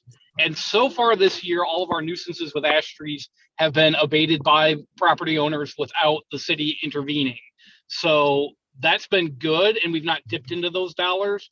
We still want to set those aside because I'm still thinking that there's a lot of ash trees out there, and it's going to be a process for them all to come down over the next few years. So I still want to make sure we're setting aside those dollars, but if this year was any indication, future years, we might not need to spend those as property owners just maintain things on their own. So with that, I'd be happy to take any questions.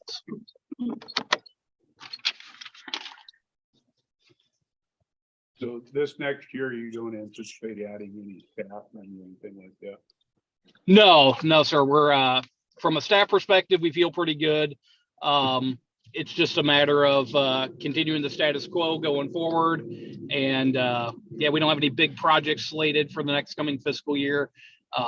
Really, our next big planning thing again was that zoning rewrite, and that was something we wouldn't dive into right away anyway, typically. So, you know, trying to be a little fiscally prudent for the next coming year, giving what we're seeing with some of our residential slowdown, we're perfectly okay with pushing some of those off.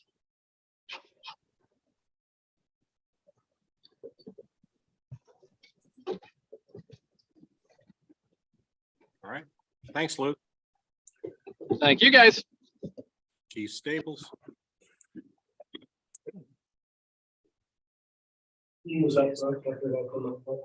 All right.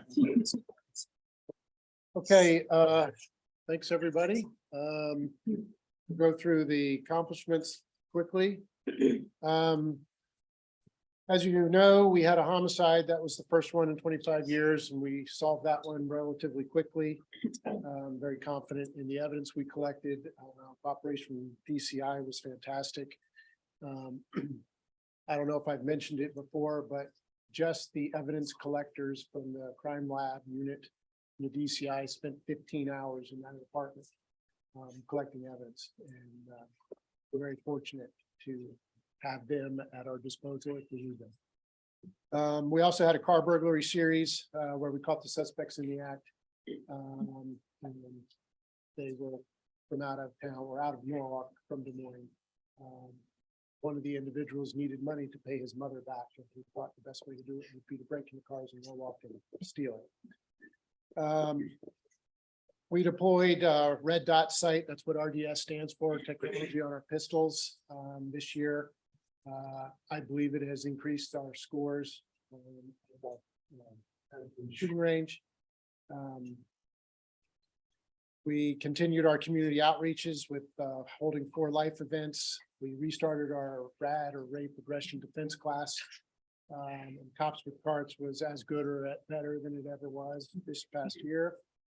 In personnel, we hired a new office coordinator, Ali Schaefer, last January. She has been a fantastic addition to the department. She does all kinds of everything. She's helped out Carrie with our DMS deployment. That's the software system that keeps our policies and handbooks and everything else citywide. We made promotions for the first time in 13 years. We added one person last year in staff. And this August, all officers, myself included, spent several days in active shooter, active threat training. And I feel very confident that we are as well trained as anybody in the metro in that regard, if anything should happen. Goals for next year. We want to revise and revamp the rifle program. Every officer is issued a rifle. We learned during the active threat training that the rifles we had were heavy, long, and without silencers. I didn't ever even realize it, but there are people who have been saved by the police through rifle fire and then sued the police for hearing loss because the rifles weren't suppressed. So to add a suppressor on the end of our current rifles is difficult. Plus, it makes the rifle even longer. A long rifle is not good if you're in tight quarters or if you're trying to sneak up on a doorway. So we need shorter rifles. All the rifles need to be the same. So if my rifle goes down, I can pick up somebody else's rifle and know how to use it. And we need lights on the rifles so we can use them in dark environments. All that is a result of Uvalde shooting and the active threat training we took this summer. That money is in the capital improvement project. You saw a line for police equipment. That's what that is. Hire increase officers in reference to the COPS grant. That needs a little bit more explanation. The COPS grant requires us to do things besides hire people. We also, I said we would write a strategic plan and we would become nationally accredited as a law enforcement agency. Those things need to start. We're going to do them before the end of the grant period. So we're going to get started on those this next year.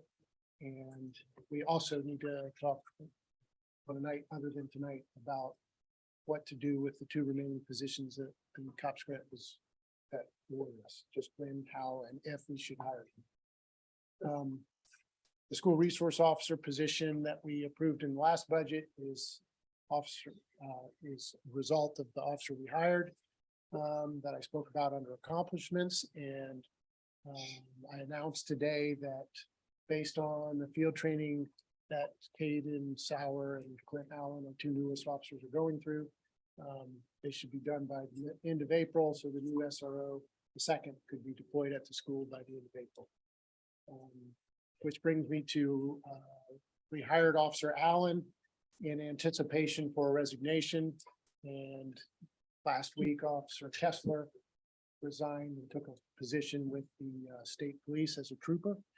And she starts on January 20th as a trooper academy, a reduced academy. Her hope long term is to make it to DCI as an investigator. It's the thing she wanted to do here, and realizing that opportunity is not as readily available as it would be in the state police. She moved agencies to have a better chance to do that in the future. I'm going to implement a performance efficiency of performance program for officers. The officers do a good job of answering calls and stopping cars and doing what they need to do, but we don't, as a department, do a good job tracking what they do and who does how much. So we're going to implement a program that does that so we can keep track of what we do better, help motivate those officers who might not be performing at our level that they should be. And the Citizen Academy was stopped during COVID, and we need to get it back going. Everybody realizes that, so we want to do that. So those are our goals this year and our accomplishments from last year. The budget, as Luke Parrish said, for his is relatively the same. There are no officers added this year in this current budget. Again, that's a discussion that I've had with Luke and Gene and the mayor, and we want to figure out how we want to deal with the COPS grant and bring that forward at a later time. There are a few small changes. You'll see that we eliminated part-time help. We did that money that was there for a number of years for when our former administrative staff were on vacation, we'd hire a part-time person to answer the door and the phone. We've learned how to operate without that help. So if our current admin staff leaves, we just lock the door and we've learned how to survive, so we don't need the money. You'll notice that the education and training book budget has reduced from 21,000 to 16,000. That's actually a reduction, an increase of 4,000. The reason it was 21 is because we put the officers training in the academy for the second SRO last year. We don't have that in the budget this year. So without it, it would have been 12,000, but we increased it to 16 because costs are going up and we have more people that need it. You'll also notice that the electric and gas expense is removed from the budget. That electric and gas expense is for the entire police department or public safety building, including fire department. I thought it was more logical to put public safety, electric gas expense in the public safety budget, which will come later instead of in the police only budget. You'll notice a small decrease in telephone expense, 4,000. That's a result of, in years past, every police officer had a cell phone. That's not the case anymore. In the past, we had an old telephone service that was very expensive to fix. If the desk phone went down, we don't have that problem anymore either. So we felt comfortable reducing that down a little bit. And then you'll notice an increase in payment for services. That's a result of the custodial contract that we have now was not put in the police budget or the fire budget when we hired the custodians. And so we've added it now.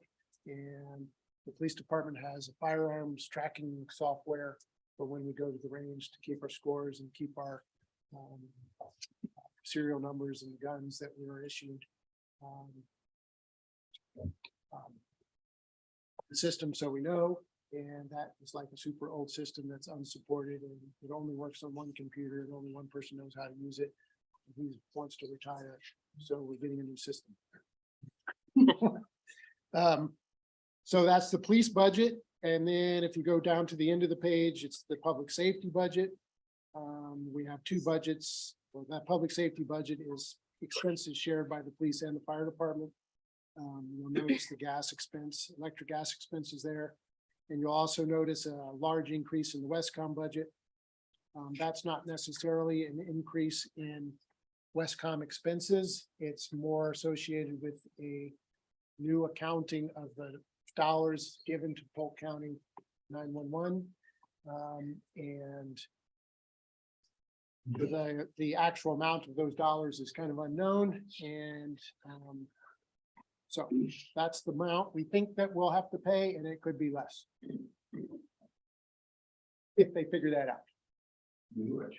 Yes. Questions? Yeah, I do. Could you roll up just a little bit for the, and I just thought of this, so sorry I didn't bring it up before. Let's see. Which one was it? Payment for services, you said cleaning is in that? Yes, that's where we pay it out of. So is that a police expense or is that a public safety Well, expense? we talked about that and it could go in public safety budget, but we both have the same amount. The Okay. amount that it costs is split in half and we each have half. So Okay. it's either way. I was just curious. I got a question for you. Yes, sir. So this year, the capital improvements project, the purchases, we're looking at 3 cruisers. Yes, okay.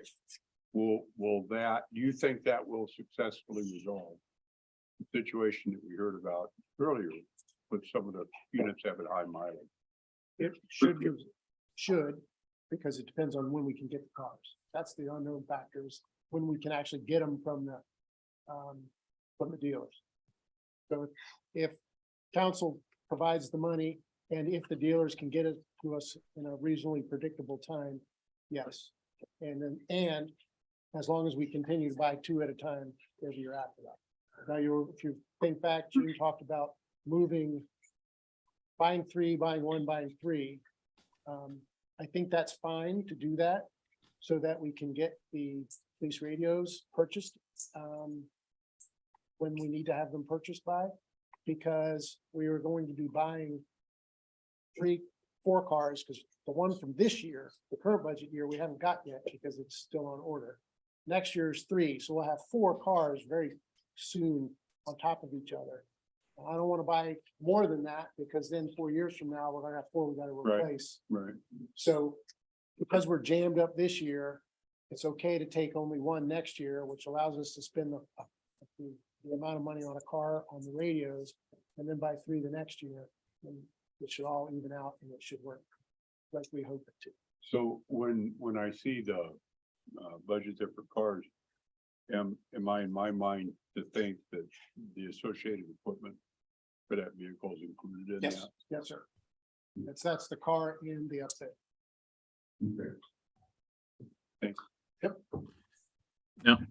Rewind that Polk 911 money. You lost me on what's actually happening.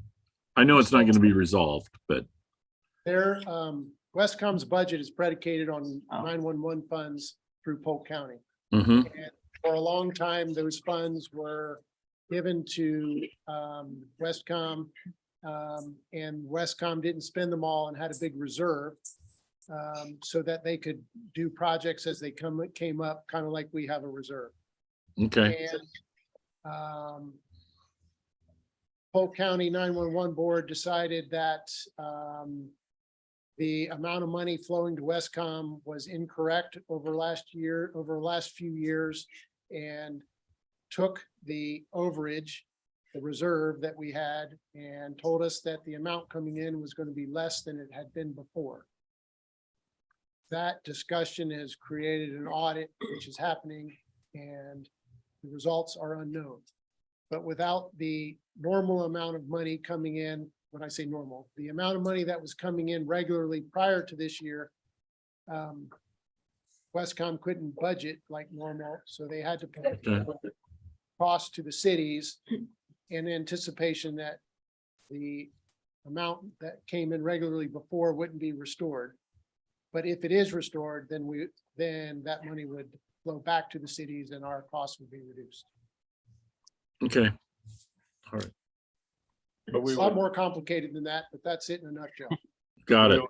We wouldn't know yet those numbers one way or the other. At this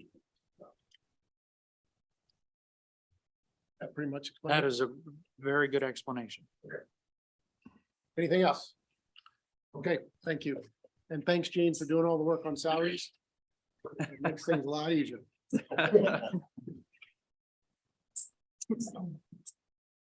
All right, chief. Who triggered the audit on Westcom? It was not a Westcom audit. It was Polk County 911. Polk County 911 decided, made some recalculations on the funding, and then an audit was requested by the PSAPs that get money from 911. Polk County Okay. to Westcom. Got it. Thank you.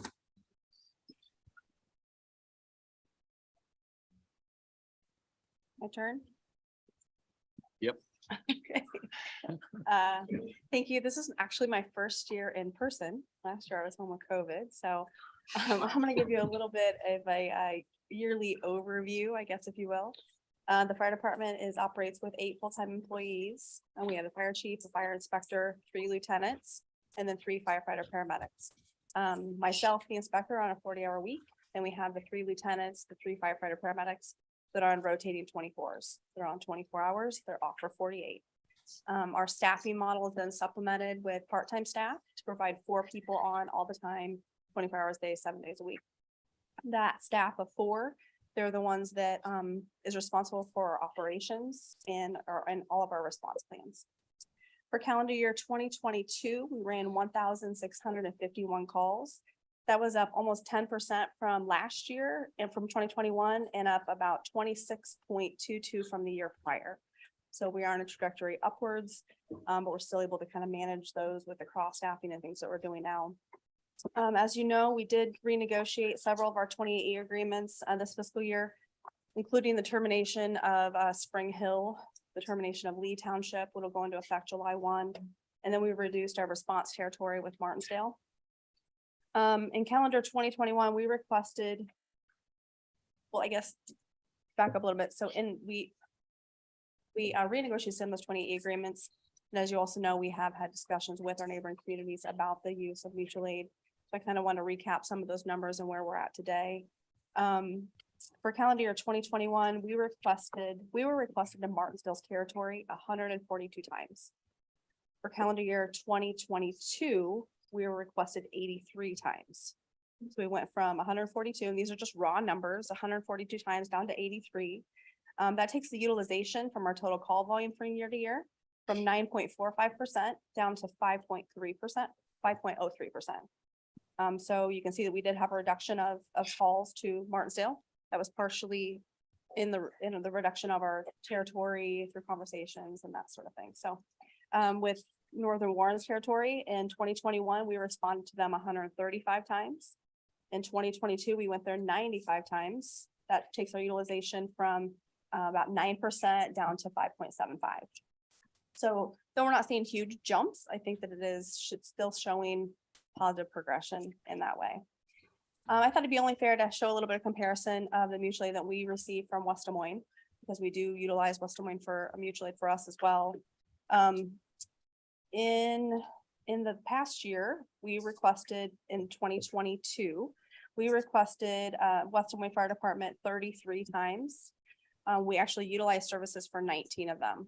So what that means is that we canceled services. So essentially they were started our direction, and then we would be able to pull together resources enough to say, we don't need you, but they still count those as calls for services. So we requested them 33 times. We actually utilized them 19, which in comparison to our total call volume is utilization of 1.15. That's just kind of giving you some rough numbers of how, yes, other people are using our services, but West Des Moines is supplementing ours as well at a lower rate, but still. I did want to note that the data from Martinsdale and Northern Warren, that's raw data. So it's not just the EMS calls that we are charging for services right now with Martinsdale.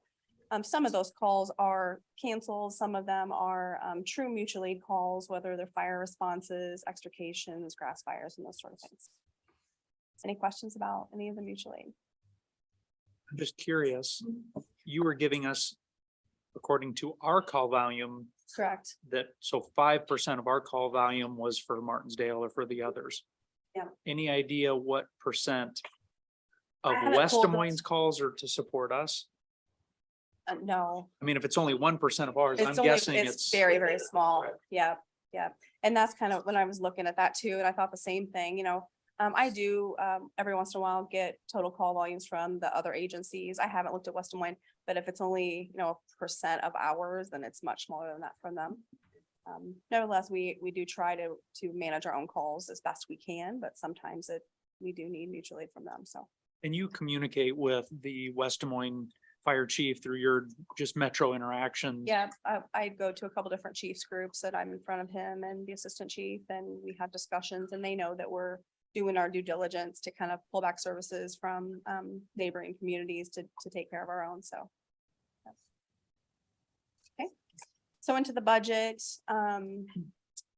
If you look at, I want to start with revenues, I guess, for the township and the city EMS fire and services. The township does include Lynn Township, but it does show there is a reduction there for the terminated contracts with Lee Township and Spring Hill. Together, that was like an $8,000 reduction, but just to bring note of that. In the city fire and EMS services, there's a split between the fire and EMS, the 150 and 160 accounts. That does include that per call rate for Martinsdale that I just discussed. Those are EMS calls that we charge per services according to our 28 agreement. For Martinsdale only, I do intend to extend that to Northern Warren as well into the next fiscal year. And they are aware of that. So that will be coming forward in our 28 agreement pretty soon. One thing that I think is important to point out in this one is that the 20E agreement with the city of Cumming is currently under review. But it does propose an increased levy rate from $1.32 to $2.02 per thousand for this fiscal year. That will increase, that will look at to be an overall increase of $24,000. Then the second increase is proposed for fiscal year 25, taking the levy rate to 2.72, which we believe is an equitable rate for our taxpayers and the citizens of Cumming. If we look into the charges, fees for services, that is our EMS revenues. You see, we have a major increase there going from 380 to 650. There's a number of factors that kind of play into that. The first one is just increased call volume. Even though we're seeing the 10%, we do factor in the reduction of mutual aid and that sort of thing. We did change the billing agents that took our billing rate from 9% down to 3.95. And then the last thing that we did is we opted into that GEMT program that I brought to council. And with this program allows us to receive funds to supplement our Medicaid transports. Based on the data that we were provided when we opted into this program, we're projected to net about $73,000 that would have otherwise been unclaimed. So those are all factors into the increased revenues on that line there. We get into our expenses. Jean has already talked about wages. One thing that I did want to bring to attention to council is that was regarding the fire union. The facts is that in September, the union failed to recertify. So their charter was revoked. There was discussion within that organization whether they wanted to remain a union or not. They did ultimately decide to not reunionize. That was based primarily on the wage study, the non-union wage study that came about with the HR director and through their feelings of the city's commitment to retention and well-being of their employees. They decided it was in their best interest to not reunionize. So that we did see some wage increases there then that are reflective of the non-union wage study. With that being said, the increases that were proposed, they do keep us at the median wage range for the metro and the fire department, but still competitive in the market with the department our size. So we know that we're not the largest department in the metro area. So we're kind of in that median wage range, but of a department our size, we are competitive with wages there. Some other line items to kind of bring attention to are the payment for services line.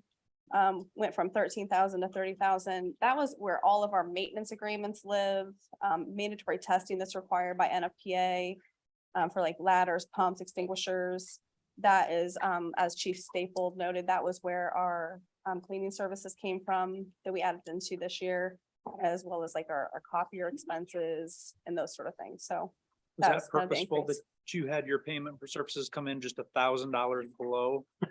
I'm sorry, what was that? Was it purposeful that you had yours come in just $1,000 below his? Yeah. for payment? Yeah. Makes sense. We're just worth more.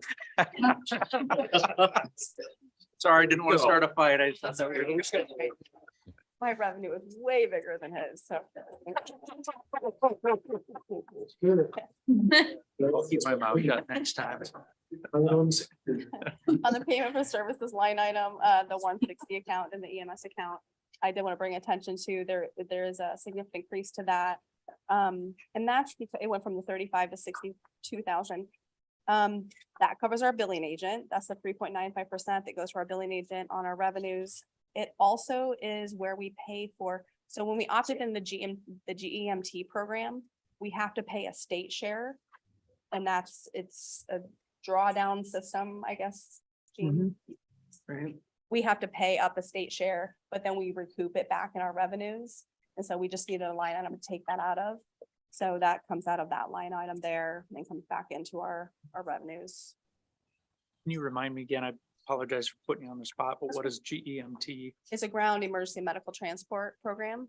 And it's that it funds the gap between what it really costs us to run a call and what Medicaid pays us for it, because we have a contractual obligation to take Medicaid patients at a lower rate.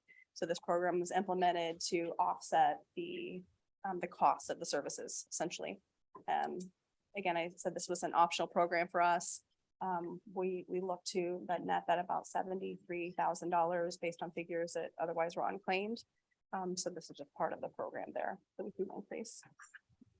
Something that we did add this year that was not funded before was the furniture, fixtures, office equipment, 2,000 and 4,500 roughly. That was just for replacement of some office furniture, some desks and chairs that needed replaced, and replacements of beds that we'll put on a replacement schedule moving forward. Okay, another thing that I don't have on my fund specifically, but I do want to bring attention to, Gene talked about the special revenue fund. We did have to increase our firefighter physical line item. That was due to our requirements of IMWCA, our workers' comp. They're requiring more frequent physicals of our firefighters, so we did have to increase that line item there. I had nothing into capital equipment and CIP. As Gene talked about, we do have that SCBA fill station. We're working on a 1993 model right now, so it is definitely up for replacement. 30 years old, it doesn't meet NFPA requirements any longer. I did add in 5 sets of gear. I know that council approved 14 sets for this year, but it's just the next 5 that are kind of due for replacement, and then we're gonna kind of break those up and to put those on a normal replacement schedule. Rather than having them all come due at both time, kind of like Chief said with the cars. Okay, other things I want to bring attention to is just some grant opportunities that we're looking at. We recognize that we have a lot of asks for equipment and vehicles, and so we're trying to do our part to come to the table with some grant work. We're looking at the Warren County Philanthropic Grant. Firehouse Subs has a grant for some safety equipment. Prairie Meadows Community Betterment Grant. FEMA is extremely behind. They have still not completed or still not awarded all the money from the 21 AFG yet. But we do want to continue to look at the AFG grant, this Assistance Firefighter Grant for equipment, that sort of thing. And then we do hope to at some point look at the SAFER grants for staffing for adequate fire and emergency response for some staffing needs in the future. Next year's goals, I guess I kind of jumped around. I apologize. I'll put my goals at the end. I pretty much covered all of our accomplishments just through the budget process in general. Department goals for next year is to adopt the 21 International Fire Code with amendments. We think that's important for safety and vitality of the community. We want to look at some fines and fees that we could be looking at for permitting, nuisance calls, inspections, that sort of thing. We think that that would just foster compliance, make us more efficient in the work that we do. We want to look again at our staffing plan. I did write the staffing plan this year with Carrie's project, but I think that's something we continue to evaluate as we continue to move things about within our department. Again, we're working really hard to be efficient and manage operations within the confines of our staffing model that we have right now. We do again want to evaluate our apparatus and large equipment replacement plan. This kind of comes off the heels that we were just in Appleton, Wisconsin, picking up our fire truck at Pierce. And so we were able to talk to the vendor there about vehicle replacement. Fire trucks are on a 36-month build right now.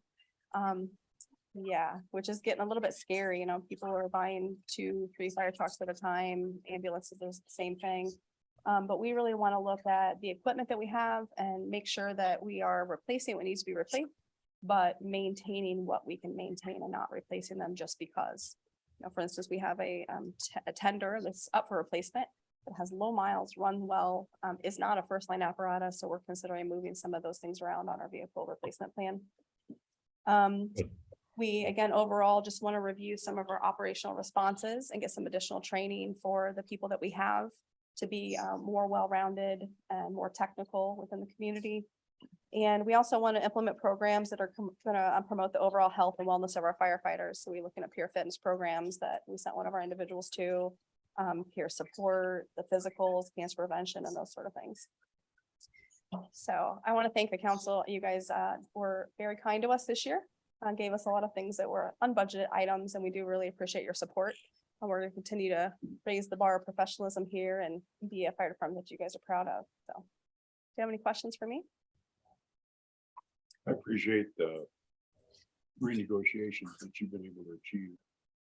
Moving those things in the right direction. That's a neat thing. In the old days, the Department of Agriculture had things for fire equipment. We were right on the cusp of whether or not we could qualify as rural, right?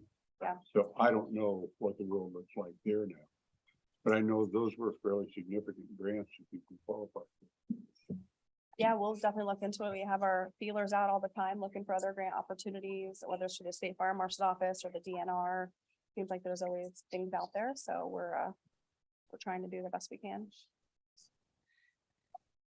Comment I'll make, we're fortunate with our EMS service that it is such a significant source of revenue. Many of the other departments don't have that. Of course, building department, in community development, they stand to be able to raise significant revenues.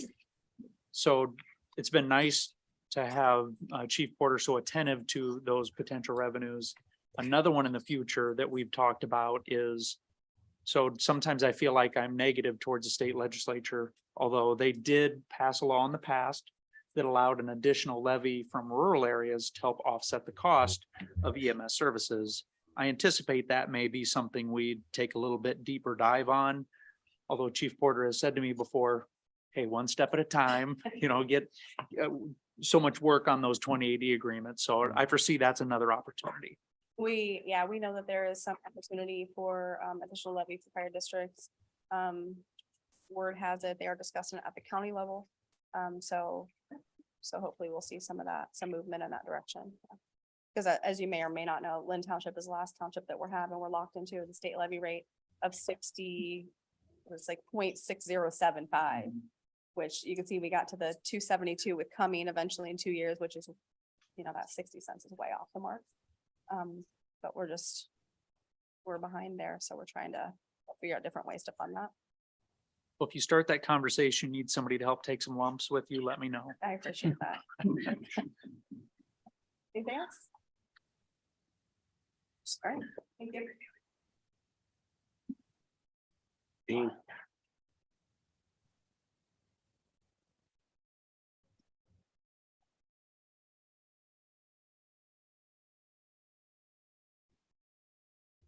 Good evening. On behalf of the library board and the staff, I would like to thank you for your continued support. I would just like to share a few facts with you. From last year, it was an interesting year with the library coming out of COVID and then kind of immediately going back into whatever the new normal is. So I thought it was interesting to look back that we had just shy of 53,000 people come through the doors.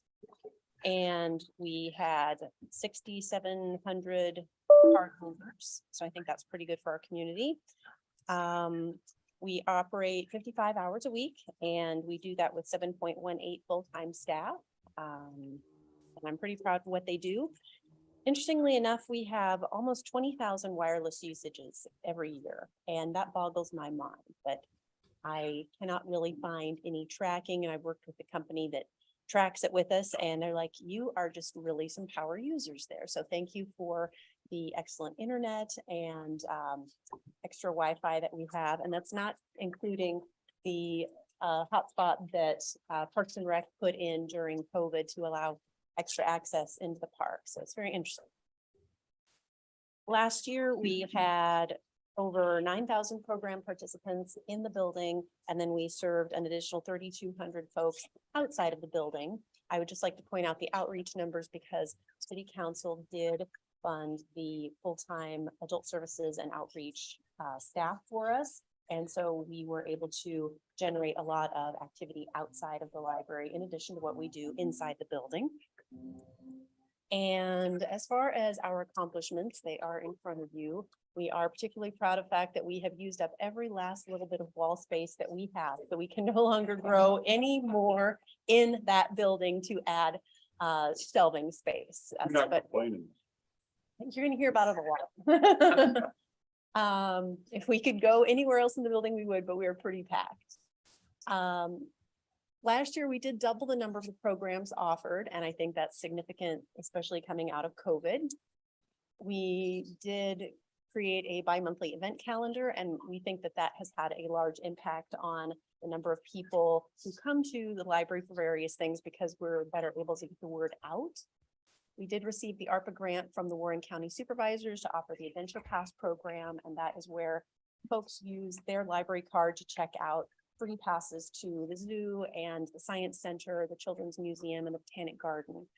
I was just looking at the numbers because I am going back to the county supervisors to do the library ask for next year. And basically, because we got that grant, it doubled our capacity. And so we were able to serve twice as many folks to get those families into those facilities and to do their learning all for free with their library cards. We also conducted our space needs study, and that is the first piece of getting our next library. So we're very excited about that. One piece that I wanted to dial back to, you heard me say before that libraries aren't just about books anymore, they're about people, and it takes good people to connect our residents with all of the things that our library and city have to offer. So we were very excited to hire our full-time circulation supervisor. One reason why Norwalk is appealing to me is because we're the just right sized community that in our library, if you are someone who's working the front desk, you have the opportunity to do a lot of different things. So in two of my hires, since I've been here, I saw some extra special things in some of our staff. And one of them is now our circulation supervisor. So she got to dip her toe into finding out what librarianship is like. She liked it, and so she went for a bigger position. And I love it when we get that opportunity to hire somebody and then grow them from within. I also point that out because the doubling the number of programs offered is also directly in relation to the staffing situation we had. It was a bit of a rough year because both of my full-time programmers had babies. So there were 2 maternity leaves, and you all helped very much with that by allowing us to amend the budget so that I could have one of our other staff who is a part-timer spread her wings a little bit. And Miss Catherine did a great job. She showed great initiative, and so she expanded the number and the quantity, quality, everything of our programming for children and especially teens. So on any given Thursday, I invite you to come in because she has anywhere between 10 to 20 tweens and teens who come in to see Miss Catherine. She actually knows about 60 of them by first name. She knows if they come to the anime club or if they are the video gamers or if they're the ones who actually read books or whatever. And I just think that's important to point out to you folks because it's all about building the relationships. And it's one of the things that we're very proud of in our community is that we are a safe space. And this is a big group of kids who are being served in the library instead of perhaps out in the street where the chief has to deal with them in case they're getting into mischief or Robin in the parks. So I just thought that you should know that we do have some really amazing staff who are doing good things. I'm a little bit concerned because Miss Catherine is also getting her master's degree right now and she graduates this summer. And I'm a bit concerned she's gonna go somewhere else. We're a bit of a farm team at our library. I get to start them a little bit and then they leave me and it makes me sad. But there's a lot more work to do here. And so there's not a lot of changes in our budget for this coming year in our requests. We are still building up the materials budget, which is the books and films budget, to try to get it to where it should be. Books and DVDs and the other things that we check out, those prices go up quite a bit, especially e-materials. Anything that's digital is also under our subscriptions line, and companies, publishers treat libraries different. They don't give us discounts like they do other folks. So we pay for some of our audiobooks and ebooks, we are paying twice what a normal person would pay for those because they look at libraries as being different. It's being challenged in a lot of different places, but the publishers feel like the libraries purchase it once, but then a lot of different people get to use it. And so they limit us. They charge us more, and then B, they limit us to the number of circulations, or they say, you've had it a year, it's lived its life, and they pull it away, even though it's a digital item. So it's a struggle that Library Land has with a lot of the ebook publishers. So we do try to increase that to try to make that right. And I mentioned before, programming is really our bread and butter, getting people in the door and providing a lot of entertaining and educational activities. So we did ask for an increase in our programming budget as well. I don't think there's really any other big expenditures there that changed. So if you want to go back to our what we're hoping to accomplish this year. You will hear more from us about where we're going with the future building. Every day I try to do something mindful to get us to that next stage. And so, as I mentioned, we've done the space needs study. We are in the middle of the building program document right now. We did get started on that with a consultant. Then comes the concept design. That's when it gets really fun because then our community gets to start talking about choosing an architect and getting some renderings for it. And then we start fundraising, go for the final design and then construction. And that's when things get super exciting, but that is further down the road, but is mentioned in the CIPs as well. We do have the interior refresh coming up, and that is going to be very exciting because the current library carpeting is 24 years old. It's original to the building. So, woo, can't wait to get rid of that in August. Thank you for that. And we do have a couple of fundraisers coming up. One is with our library foundation and another is with the library hosting the scribble walk because our mascot just likes to be out and about in the community. So hopefully you can be a part of those things. Again, thank you. And if you have any questions, comments, concerns, I'd be happy to take those. I think the quality of the staff is what really helps you to do your program. It's like probably any of the departments fine with. And one of the things, you know, I'm glad that you work on staff development, even though it creates somebody else wants to steal. Right? Yes. But in the meantime, you do get the benefit of that. And it does set an atmosphere within the organization. So kudos to that. Glad you're doing it.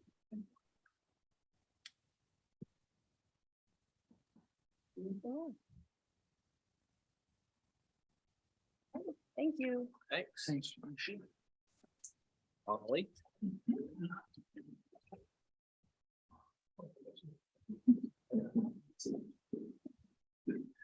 No. Okay, well, I will just start by saying, as I do every year, that I'm still very grateful for this position. And I don't want to say it's not, but I actually am grateful. I am grateful every year, just as much as I was the first year you hired me. So thank you for trusting me and for starting an economic development department here. Because I think it's paid off. Hopefully I haven't let you down. I'll continue to work hard. But just going back through our top accomplishments, I know there's a bunch there, so I'm going to sort of summarize and maybe just hit on a few of those. But one that was a big deal, I think, for all of Norwalk is that we were able to make it into the news 13 times for the new commercial developments and growth in the community. And these were on all of the media networks, every single local network. We even made it statewide. And then all of the different types of platforms too. So TV, radio, papers, online, you name it. So those are just the stories that we really tracked. But so that's a big deal for Norwalk, keeping our name fresh out there. Completed the project planning work, land acquisition, development agreements for the Norwalk Central area with Diligent Development. So this was for all of the infrastructure for Norwalk Central, Hughes Crossing Retail, the sports campus, as well as the regional stormwater facility. And then council approved the agreements, negotiated the project terms, completed plans and development agreements with Sportsplex and Heartland Sports for new private sports and recreation facilities, parking lots, turf, sports fields, concessions, and sponsorship management agreements. Council has approved all of those, I think, except for we have one agreement left, which is the concessions. Completed the project plans for Norwalk's first indoor sports and rec center, the core. Council approved budget plans and contract with De Novo Construction Services for managing the building process. And then we held the groundbreaking event, which was probably the biggest one we've ever had, with IEDA Director Durham as our guest speaker. Just gonna skip over a couple of things. We did hire 2 new full-time staff, which was a really big deal for us. Just the place that we're at in Norwalk and the type of help that we need and the type of professionalism that we need in certain areas. We were really able to get the type of people that we needed with the wage adjustments and what we were able to do there to be competitive in the metro, and they're doing a great job. Negotiated terms and development project with Norwalk JB22 and the landowner for 40 acres. Completed plans and development agreement. Council approved that. The project's underway. This also gives us the first actual parcel to include in our new certified site. So certified site number 2, and then the new public infrastructure that they're building, and it also triggers our grant funds for the new sewer project that will go into that area that will help the entire larger piece with this second certified site. It'll be over 100 acres. Increase public social media presence by 490% and designed and implemented new city website, created and launched new Norwalk Central website as well. So that's Shelby and Ty on those.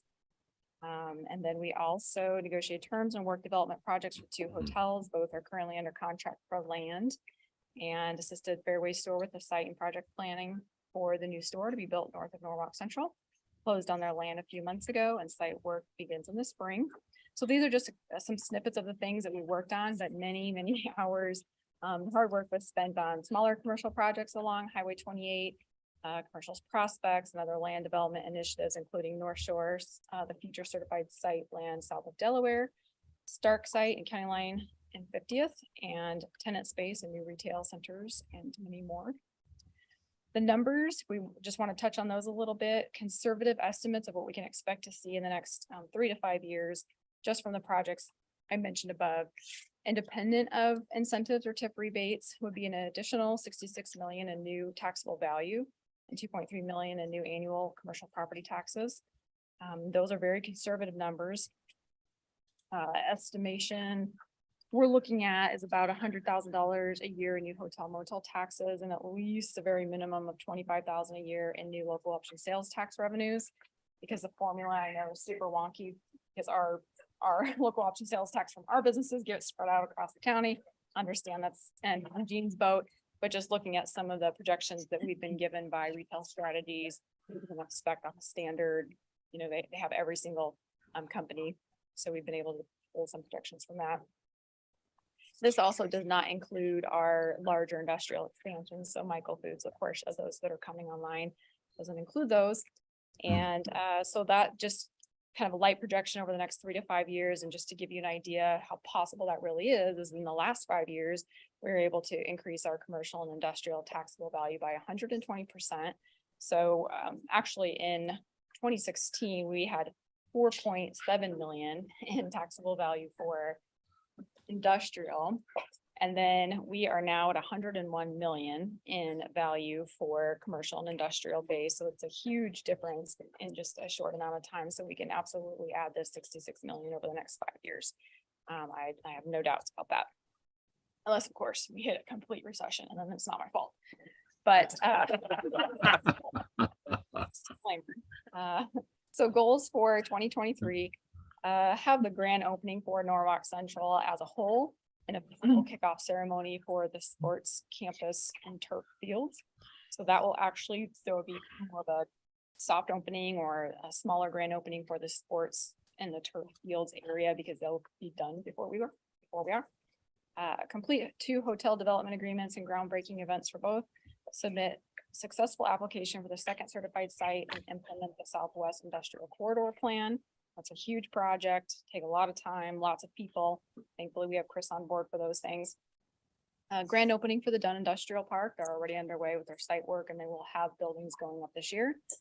The Kosovo Business Exchange, we're still working pretty heavy with that. And again, our goal is to get our business to expand into Norwalk or open in Norwalk, and vice versa, that one of our local businesses that does some European trade that could expand into the European market that way. Progress with the second stage of the Highway 28 beautification and monument sign projects. So like Dean said, the sign is actually budgeted. We could stick that thing in the ground as long as we know where development is going to happen there, where we could actually have the piece of right of way that is needed. But we have the designs, everything's ready, budget's there. We just need to have the exact location identified. Implement employee transportation program and statewide Norwalk marketing campaign. Complete 3 new retail projects along Highway 28 and North Avenue, and hold the groundbreaking events and grand openings for those. And those are all, also, those aren't just dreams in the sky. These are projects that we're working with right now along Highway 28. And then begin the process for the large industrial expansions for LaQuercia and Michael Foods. LaQuercia is already underway, so that one's a definite. And Michael Foods, they plan to let us know by this spring exactly what their timeline is for kicking out that physical expansion. So those are some of our goals. And then just hopping into the budget. Apologize for talking super fast, but I'm under a little pressure for everybody saying to hurry up and let's get out of here. So budget, mine has not changed a whole lot. Obviously, the wages went up, of course, with everybody's, and then our two positions, even though we replaced two positions, the positions changed. So we have a different job description requirements in those, so the wages also went up on both of those. Let's see here. Jean did add money into the payment or the consultant and professional fees for the retail strategies company that we hired. But I think that she shifted money over or out of our commercial grant program, maybe back into the general fund and then over to this. I don't know how you do that, but I have the budget money in another area. And then there was a small increase in the Iowa Living magazine. Their cost went up a little bit. It's not huge. We had a little bit of an increase from Greater Des Moines Partnership. Very well worth that. They give us some really great leads for larger companies looking in the area. And then our Hometown Pride. So we did jump that one up quite a bit. They understand, they did give us somewhat of a formal request, I would say, from Judy Corcoran, but they understand that it needs to be approved and everything. But we went from, or we're going from 5,000 to 15,000. We're adding 10,000 to their amount. And that's really just so they have a little bit more to handle what they need to handle for public events, since we were really not doing public events out of the city, unless it's like the state of the city or a groundbreaking, but we're not doing Music Fest and those types of things. Those are more the nonprofits that handle those. And then I think everything else really pretty much stayed the same, unless you guys see anything that jumps out or you have a question about. Holly, I will add one more thing on the Hometown Pride. I know that that's a discussion that Hometown Pride had with both myself and the mayor. We talked about it at our policy admin work group. In the past, I felt like from our staff, we had given quite a bit of help to Hometown Pride through our own city staff. And we knew that we needed to pull away from that a little bit. So part of those dollars are to help let them know they're still important, what they do, those community events that they host within the community, all those are very important. Knowing that we're not giving that staff support, that 10,000 is actually a drop in the bucket, probably compared to the amount of help we were giving them. The expectation then is that they won't require as much staff support from us with this increased funding. Yes, that has been communicated to them. And we're gonna talk about that at some meeting? Well, Approving it, or is this approving it? this is, yes, We just let this, them know. right what- now, we're yeah, talking about that. So if you decide that that number is not appropriate, yes, this would be a good time to talk about it. I don't think that number's appropriate. I mean, Hometown Pride to me was, I mean, it started with very good intentions. I mean, to help build pride in Norwalk by a group of volunteers. I mean, I'm of the mind they do great things, but if they want to do these great things, they're responsible for figuring out how they're gonna fund it, whether they do fundraising, whether they hire staff. I mean, if the city saw a need for this, the city would be staffing it and funding it, but these are just extra projects. So to me, I don't understand. I don't understand why we would do this. Look, when Judy requested, did she request a specific number, or was that something that we just kind of put in thinking that it was appropriate? Do you remember? Mayor, I think that more came Or from a did it come from discussion you? between the two of us. So no, I don't believe that that was a specific number that she said. I think that developed more on our end. I mean, other than Hometown Pride, which gave 55,000 plus staff time, the only other community betterment organization I believe we support is the Lions Club through fireworks, right? But we don't. The chamber, But the chambers a little different. And maybe the question is, and I'm okay with it, honestly. My question would be, so for the 5,000, we knew we were getting free admission for everybody to Norwalk Music Fest, and I mean, that was like 3,000 or 5,000, wasn't it? Then the other two was something else, but what are they gonna use the additional money for? Maybe that's all. I'm good with it. I just wanna know what that piece is. So. I think, running the park for July the 4th and the July the 4th parade, staffing, paying for staff for that. Music Fest, like as you said. Trying to think, there was one other event, I can't remember what it was. Do they do Run Low Walk? Or is that changed? James. And the only other question was, I felt like Hometown Pride popped in and kind of started duplicating things that were being done by other organizations and just, I don't know, I felt like they just duplicated some stuff that was already happening and some of those other groups just quit doing those activities because the city was funding Hometown Pride. So I don't know.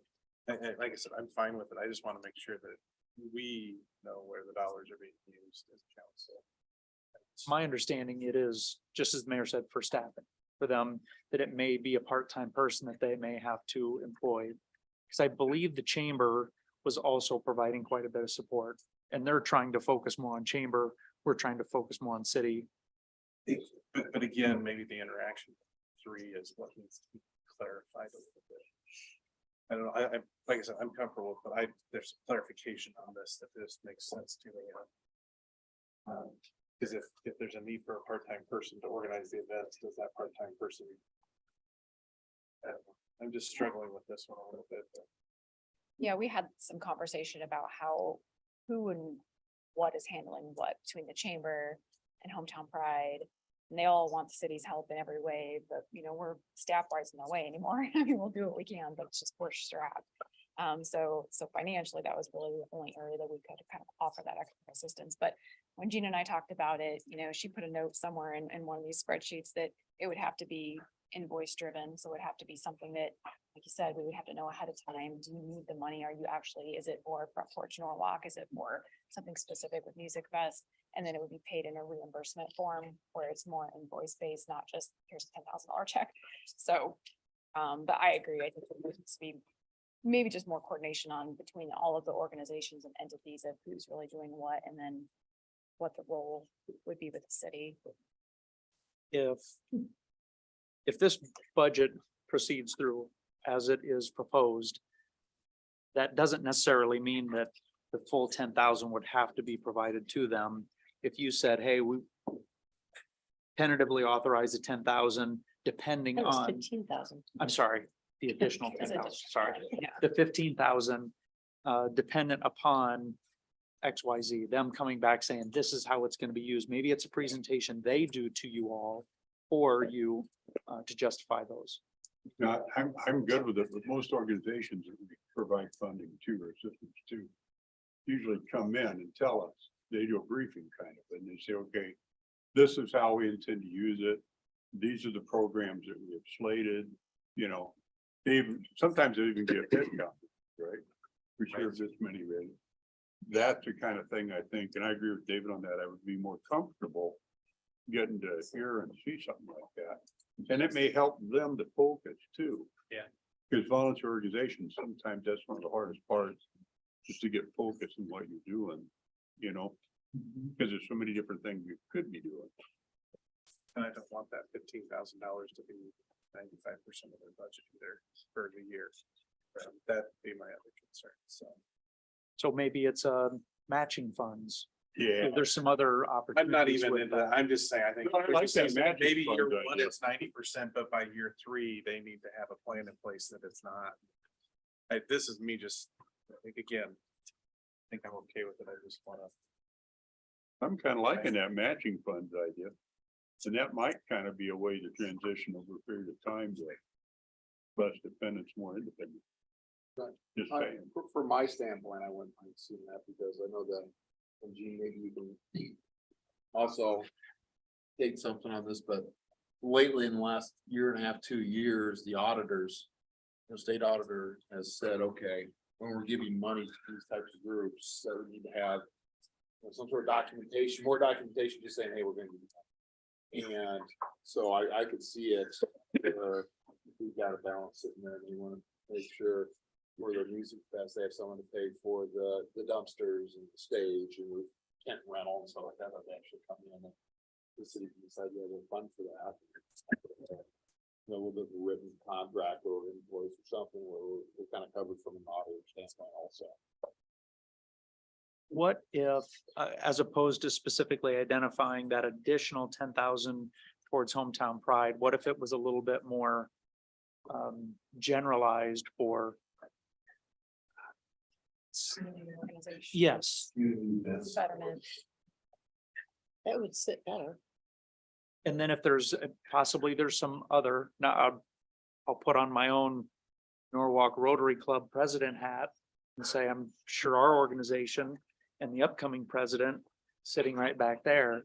I could see where other organizations might be interested to. And that's apply. what I don't want to do is I don't want to set the precedent. I think there are organizations like, you start a chapter and you'll do great things for the community, and Lions Club does fantastic things. But they start and they're self-funded. And if they want to do Music Fest, they got to figure out how to play Music Fest. It wasn't the city's idea to do Music Fest. I guess it brings people in here, but I don't know how many really, a couple hundred. Most of those are from Norwalk.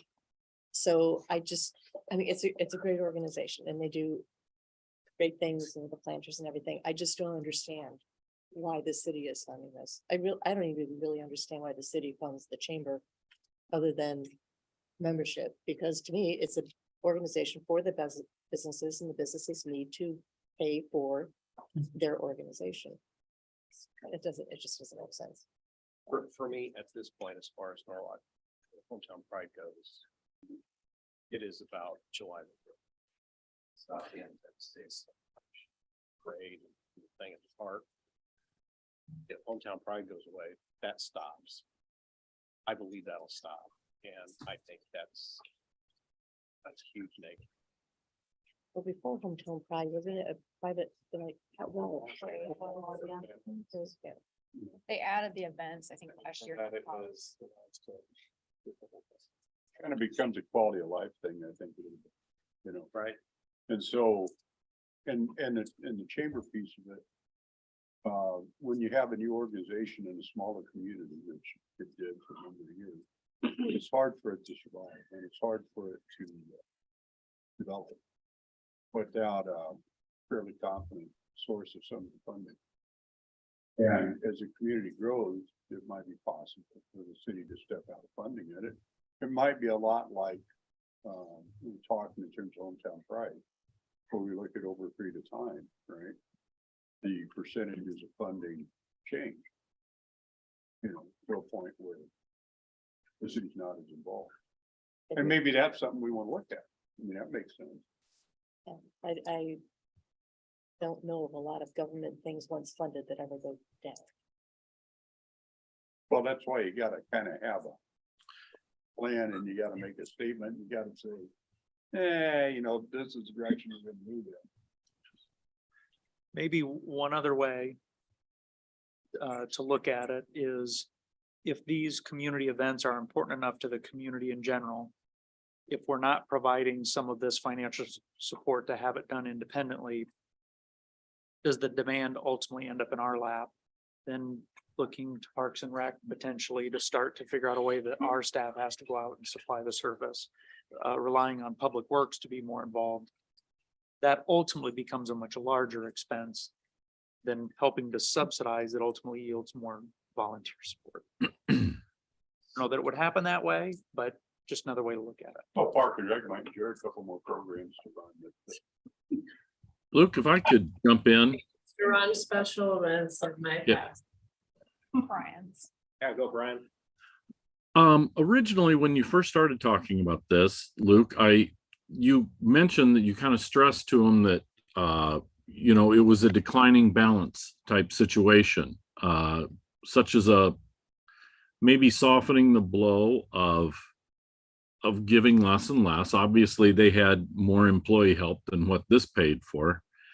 But I do completely disagree that the chamber is definitely here to help businesses, but again, the city has a direct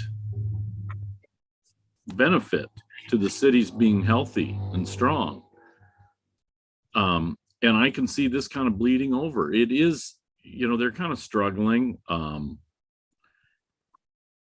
But yet I'm not sure that we need to fund it quite to that extent. I think I would like to just see the amount kind of decreased and, you know, let them know that this is kind of a parting gift. They've got to learn a way to handle it on their own. I don't think it's the same as the chamber. It definitely has a use. The organization does, but I'm not sure that the city is the right one to be managing it and funding it. I can say that managing would absolutely be off the table, but funding is the primary focus. Right.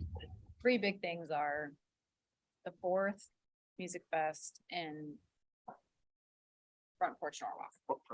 So those are kind of the three biggest pieces. You know, front porch Norwalk probably only takes Right. 3 hours to do total. Yeah, not a lot of money, just maybe some marketing in there, but the events in the park, and then Music Fest started out with, I think, like jazz in July or something, when the city used to Mhm. that, maybe the old parks. City used to do department, that. City did Yeah. it, so kind I of think- spawned out of that and then grew from there, so we just have to kind of decide if we want that as something that's still sort of. Those would be big losses to lose those events. And 15,000, I mean, after the amounts we're talking about tonight, I think we spent a lot of time on it. So what if we proceed with, I throw out the idea of to move on, leave the $15,000 in there, but the 10,000 isn't an automatic additional to go to them. That's gonna take some additional justification from Hometown Pride. There you go. I like that. And the 15 though does need to be invoice based. I noticed the ever so slight nod from Stephanie as well. It looked. Maybe it was more like that. I noticed incorrectly. There was no nod, but I'm outvoted, so. I'll swallow hard. It's just a rock. I don't know. But I did mention the 15 does need to be invoice based. You don't just give them 15. Right. I agree. Definitely. Yeah. And we've done that in the past too, where. Yeah. they Okay. Music Fest or whatever. I would also like some parameters around it, like if that 15 is invoice based, but it turns out we're paying 90% of Music Fest, well, that's not. So can we at least establish we're not paying any more than 50% of the cost or something of an event, or 25% or something? You can make those rules Well, collectively, individually, no. but- right? You as a council can make that. I don't want to have to pay for anyone to enforce and monitor and all of that crap with it. Can we just say that before? I mean, purposes of the budget put in there, but can we figure out the details later? We'd have to do it tonight, don't we? We absolutely, yeah. Not the Okay. details. Because one thing I think for Robin's benefit would be, you had some issues with the restrooms being used too much or something in one of the last events. and, like, Well, off and- yeah, the capabilities at that park and the sewer system that was built so long ago does not hold the number of uses well. So these funds, we could say must be used towards getting your own porta potties and such and handling that kind of thing on your own. They Or need eventually, to- yeah, the new core area, for events out there, so. Okay, so we'll leave that as is, but prepare a presentation from that, or have them prepare a presentation and get some specifics out of it. You know, kind of changing the subject here before you get away. You might have an excellent opportunity this May. If you look at it this way, right? So our housing starts to kind of slow down. a little bit. And they may be. Closing the gap, Ed, Maybe for a little. we're closing the gap this year. So there you go. It might be an excellent opportunity to try to flip that tax base Yeah. just a little bit more. You know what I mean? I'd agree. All right, We're on it. there you go. Thank you. I had questions on CIP. Is that something to talk about now or talk about later or what? as it relates to economic development? Sure. There were two things in the CIP. One on the beautification of Highway 28. It's noticed in the notes that it said that it included a sidewalk on the west side of 28. If your placeholder budget amount includes that, I would probably take it out, because unless you're going to take people's land, there's not enough room to put a sidewalk without getting into the right of way of the DOT, and that's why there's no trail plan for Highway 28. That might have been some of the issues that we had with the notes pulling over from former years. Okay. I apologize for that. We had some Okay. technical difficulties there. And the second thing was, just I am 100% against the city paying to put in electrical vehicle charging stations. That was not mine. That was his. Okay. Sorry to throw you under the bus. That was it. He did that. It ended up in your category, so I didn't know who to blame. I am 100% against that as well. The businesses will be angry with us. I agree. Thank you, Mayor. Appreciate that. One thing on the easements with those sidewalks, actually, back to those flats. That was 15-20 foot easement that's never really been recognized, that's on the flats that are actually within the fence line. I can't hear what he's saying. Sorry. I was just saying that if you actually looked at the original plats out there in Lakewood along Highway 28, there are some extra easement areas there that are actually, I think, on the other side of some of those fences that are there. Right. That no one's really recognized, but actually, if I remember right, the easements even say for walkways and for a public entity. Yeah, because there was some engineering that was done initially when we first looked at this corridor plan, changed over time, but. Can you find those? I can find those, I don't know how politically appropriate it would be to correct on all those fences at this point in time, but that being said. No, it would be good to know, because if we're gonna do the beautification, put in a fence, Right. Let's move it at that that fence point. could go into the easement rather than into. Instead of. Yes, I can find that. I found it was like a year or so ago. I think I sent some over to Holly, but I can search that out and find those. That could make the state end us a lot there. Any other questions? On the city side, I Fine. wonder if it's possible for us to make a determination what that interchange is gonna look like no matter what. So, we say, okay, this is how it's gonna be, right? And so this can go in at this location. Because right now, I get ridden by this a lot, Kelly. So right now, we could say, we're putting the sign here. If we had that understanding, if we had conceptual, where and how that interchange was gonna look. Right, and I don't know if we know what that interchange is gonna look like and how. And what additional easement that we may get. During construction of that intersection. I don't know. Luke, do you remember me showing you that location that the designers picked out as the best in terms of visibility? Yes. You were somewhat comfortable with that particular location at the time, but there was some concern with the hill. Yeah, coming down. elevations. Yeah, it's really hard for us to proceed with that signage until we know how that lot is going to be developed, because they're gonna have. The hotel plans showed quite a bit of excavation out into that area near the right of way. And we cannot put it in the right of way that we purchased. Right, Yes, we can't. we just can't put it in the DOT right away. Right. Sure, it'd be nice to get that off.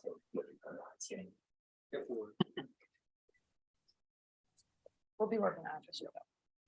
Any other questions? I didn't realize that vehicle charging station thing was still in there. It's in future. That one is just, yeah, I know it's way out there now, but boy, we will be in so much trouble with the businesses. I know, we need to look at 2024.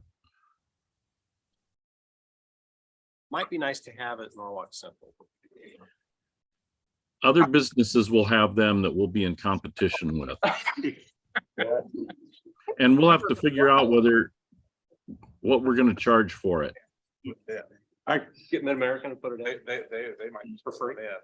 Yeah. There you go. Yeah, I kind of agree with Baker on that. We'll look for. And how do you charge? As a wholesale or retail? Wasn't this city manager's idea? Okay. It's not, Are you done with all your questions on CIP for, okay, great. Robin, hi. Hey, hi. Yep, coming up. Okay, so accomplishments for the Park and Recreation Department from 2022. All the core construction contracts were approved by city council. We've completed phase 3 of Norwalk's connection to the Great Western Trail. We have completed ash tree removal in our city parks. So all of our ash trees are down, and we have planted over 130 trees in various parks. So we increased volunteer participation this year by 109 hours. Let's see, 100% of our activity and team sports registrations and baseball and softball field reservations are now online, and then you can reserve those and pay online. So in the past, the baseball, softball field reservations have you had to turn in your application, and then Adam and Sarah would sit down for hours and days and try to work out a schedule. But now you can go online and do that yourselves. We added 6 new youth and adult programs and expanded several of our programs, including craft club, tennis, basketball, soccer, and water exercise. And the NRCS has completed a portion of wetland restoration down at Serenity Woods. So, goals for this upcoming year. We're going to continue to increase our offerings in all areas of the department. We want to complete priority project 4 of the Greenways Master Plan. And that is the trail on Beardsley from Lexington east past Elizabeth Collins. So that'll go in with Wayne's project there on Beardsley. Complete the Elm Avenue and the Highway 28 pedestrian crossing, which is part of priority project 2. So that's south of town. It's down by Oviatt Elementary. Can I ask one question right now? Are we gonna lower the speed on the highway through that section? DOT did a study last year, they're not. But if we're putting a pedestrian crossing in at 45 miles per hour, pedestrians don't seem to make sure. Just You can bring it forward again. It's kind of a state thing. We'll have to I run. know it's a state thing, but I'm just saying if we're putting pedestrian crossing in there, 45 is a little rougher. So we can check on that, review after that's added. No, I want it, I just also don't know that 45 and that work well together. we are going to certify all swim instructors through the American Red Cross. This year, we do have some instructors that co-teach with our current certified instructors. But this next year, we want to make sure that everybody is certified. So we're going to provide that for all of our swim lesson instructors. Our goal is to restore turf on 4 of the soccer fields.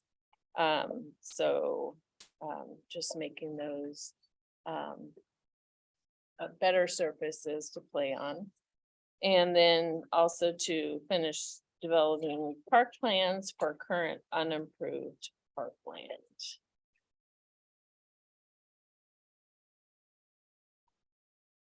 And then in the budget. So. Let's say revenue. In the aquatic budget, there was a little bit of an increase there. If you noticed for pool admission, season passes and swim lessons, that increase. I am working with staff to bring forward to you guys recommendation to increase fees for all three of those areas. And that increase will help us cover seasonal wages increase for the pool. Because right now, as I get down to the aquatics budget, you'll see that wages for part-time staff have gone up about 20%. Or I'm requesting that it go up 20%. So then down on the parks budget, Does that make it revenue neutral then, do you think? what? I'm just a question before you go on. Does that make does that make it revenue neutral then as far as between? So I have two things that I would bring forward to you. Okay, Revenue neutral, and then what our recommendation is to kind of be at market for a facility our size and affordable for residents. okay, So we're working on both of those. all right, thanks.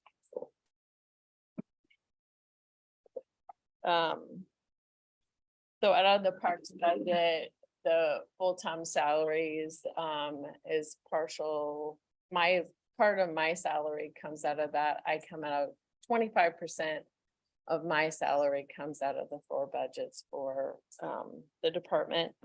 Dakota's salary comes out of here. Part-time wages, you notice that that is up this year. That is increased in wages for seasonal staff, and then to also give us another staff person to help with maintenance of parkland. Chemicals and fertilizers was another one that kind of doubled this year, and that is just increased costs of chemicals.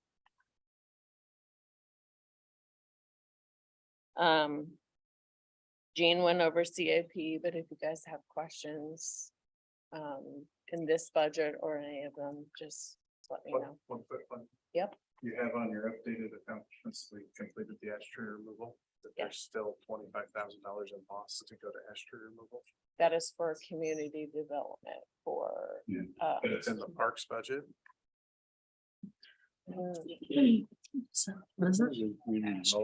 Should not be, NR 20-010, ash tree removal, city parks, $25,000. is that an FY 24 or 23? Oh, that's in 23, sorry. Okay, yeah, we did have that last year, Yeah. but not, Sorry, not needed this my year. bad, sorry. I'm off my phone. Thank you. I'm marking it down. I just, because I just wanted to, I didn't know if they're replacing the trees or. We will continue to plant trees in all of our parks every year, but There'll be won't different use kinds of that trees. money to do it. What? It's other than ash tree. Yes, Yes. yeah, we won't. Good. I don't think you can buy them. Okay, so down to recreation again. Part of my salary comes out of that, 50% of Shawnee's, all of Sarah's, and the full time. In this in FY 24, part of this increase will also include moving our part-time administrative assistant to full-time. With the growth of the department, she is needed to help with customer service, walk-in registrations, reservations. And with the core opening, she'll be a big help at the front desk once we get into the new building. Gas and electric expense in this budget went from 0 to 45,000. That is for the core, so just earmarked for, we do 3 months, Jean? Sorry, you That's okay. busted. What? From March, yes, from We March, could assuming it opens in do March June. before we get significant revenue, yes. Yeah, so if we open later, then obviously that amount will go down. So you haven't had that kind of an expense in your operations until this building. That is correct. We have not had That's interesting. Okay. And that, it's good to point out that that is only for a few months, so some of these line items will grow significantly with that new building coming online in the following fiscal year. Right, yeah. Hopefully the And our revenues do as well. expectations, Yes. our expectation is there'll be sufficient revenue to cover that coming in. Yes. Payment for services in the same budget, increased slightly, and that is because of our increased programming that goes to cover things like our exercise leaders, tennis instructors, Yale programming. But all those payment for services that I just mentioned are also offset with revenues for people that register for those programs. And then the other one is down for the core operating supplies, again. Just an estimate for March through the end of June. Once the building opens, if we open later, obviously spend less. And one thing we are trying to do. Core expenses and revenues will go into the recreation budget, but we're trying to pull that aside, and anything that is specific to core will have a separate line item for, so we can track those So you might expenses separate it out like you did this morning. and revenues, yeah. But not its own budget, it'll be under recreation, Okay, it'll just have its own line item. Does that make sense? all right. Sports complex. Adam's salary is out of here and a portion of mine. And nothing has increased, but I do just want to point out that you'll see we split grounds maintenance and operating supplies. And what we're hoping to do here is just better track costs for each individual program that is at the sports complex. And then the swimming pool. Wages there for full-time, 50% Shawnisa, and then 20% me. And then the only big change there is part-time wages, as I said before. Just to keep us competitive with surrounding communities. I am requesting that we increase our wages, which I'll bring you more information back, but it's looking like it's about 20%. Des Moines did a huge jump, West Des Moines followed, and Clyde followed. Who's the one that I didn't have? Indianola. Indianola has not taken it to their civic council, but they will be asking for increases. But our big competitors are West Des Moines and Des Moines, just the proximity. So 97,000 revenues on the pool, 218,000 in expenditures. Unless my math is wrong, 50% subsidy. Ballpark. So it would be a significant increase in the charge for pool passes or for people to get in there if you wanted to make that a self-sustaining. which, tell me if I'm wrong, but that would be uncommon for a That is pool correct. to sustain Yeah. for a for a city. For a city, I don't even know if you private pools. I believe you probably called Echo, they would probably lose money on their pool too. I can make that phone call and ask. No, they charge more like 125 for a social membership per month. We're not even close to it at the city swimming pool. That's why a lot of cities, I think, are getting out of the pool business. And small universities are closing their pools. Like to suggest what I suggested last year and year before is that we close the pool and buy residence passes at West Des Moines. I mean, I'm serious. It's gotta be cheaper in the long run. There's gonna be there's a new water park facility. What's going in West Des Moines right along Grand Avenue? Wild World or whatever that is, yeah. And then West Grand. we do splash pads or other things that are less maintenance headaches, but still provide some type of water outside activity and skip the pool. Take the $218,000 expenditure and put in a pretty nice splash pad. You know, Why is it a tradition that we subsidize a pool? Everyone complains that it's not large enough. You know, like I said, you can walk across it and stay dry. But yet we charge so little that there's no supply and demand taking effect here. It's not even close. Our demand outstrips it because we're charging basically the same amount as a babysitting. They drop the kid off and they have babysitting for the day.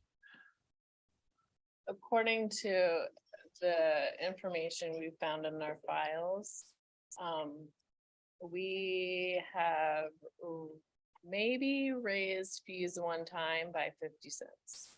So since it opened in 91. Since I've already been in trouble for bringing up the car charger thing, I might as well take another lump here. At the LVA, that presentation that I did, one of the individuals in the audience asked me about pool passes and said what we charge compared to what it costs to operate the pool, almost to the sense that maybe we're charging more than it costs to operate the pool.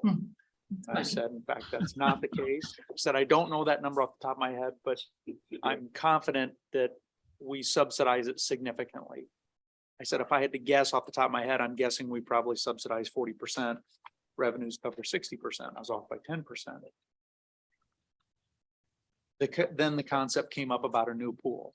And I said, I am going to give full disclosure here that from my perspective as a city manager, operating a pool is a very tough financial path to go down for the city. And I said, however, if you feel that this is something citizens really want, please go talk to your elected officials. And if they want to do that, they will tell me to get that taken care of, and then we'll work on a new pool. Why don't we buy everyone Lakewood passes? That's what's. I The always ones that swim. send them to councilman. Oh. Yeah, So the only thing I would say is if you get rid of the pool, you get rid of swim lessons, and then people in the community go to Lakewood swim and they don't have the ability, and then Jen gets to go save drowning children. No, there would be a supply and demand issue where private individuals would start providing the swim lessons. People would go to organized places that have and operate pools, and they would be charged the proper amount for those swim lessons. Why don't they do that now? Because we have it so much cheaper. It's subsidized 50% by the city. Why would they not? In-home swim lessons. I will just tell you, the insurance that provider has to pay took private swim lessons. It used to happen a lot, but the cost for insurance I would say when I was in Des Moines, it was probably 16 or 17.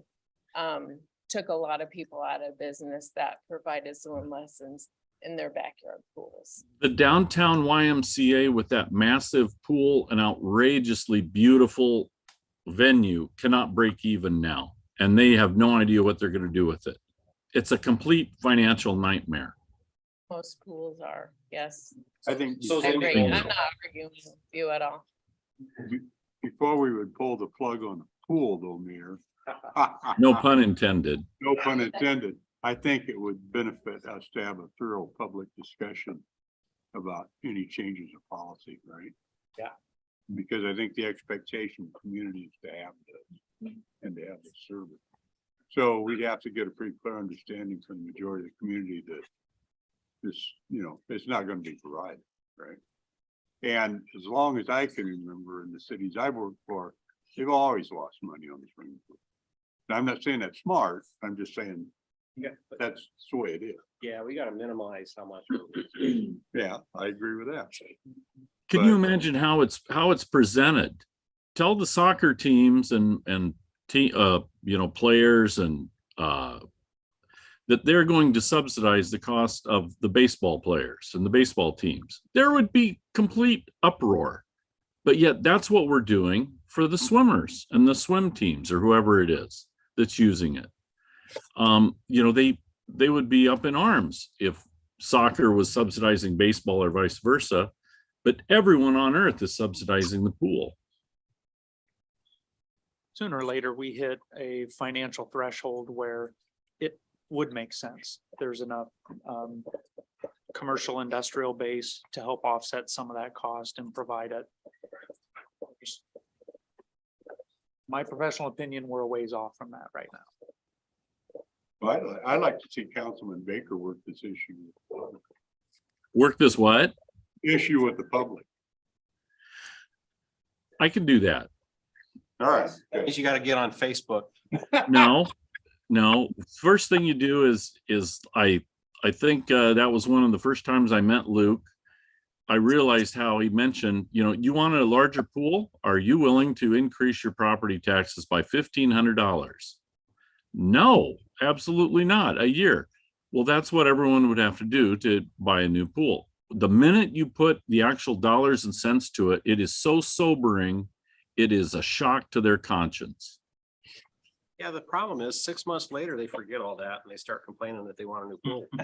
Well, I know. And when I was 16, I wanted a car I couldn't afford either. And I kept complaining about that. But sometimes you just don't get what you want. That's enough about the shortfalls of your life, Baker. Correct. So if somebody comes to you and says, the city manager told me to talk to you about a pool, I've given disclosure, that's where it came from. That's what I'm gonna do. Fair enough. We'll find somebody to send to you.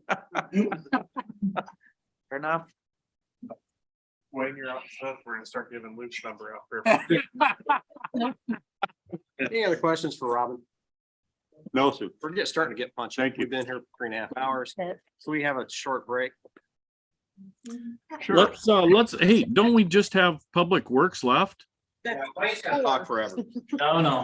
He's got big money. No, I mean, it's 9:20. By the time we take another 10, it's 9:20 and I was up at 5. I'll be coming back. Oh. We're doing it tonight. You know what I'm saying? Let's come on up. Let's. Let's push Wayne up. What do we have in? Sorry, yeah, she's out. Some quick summary items.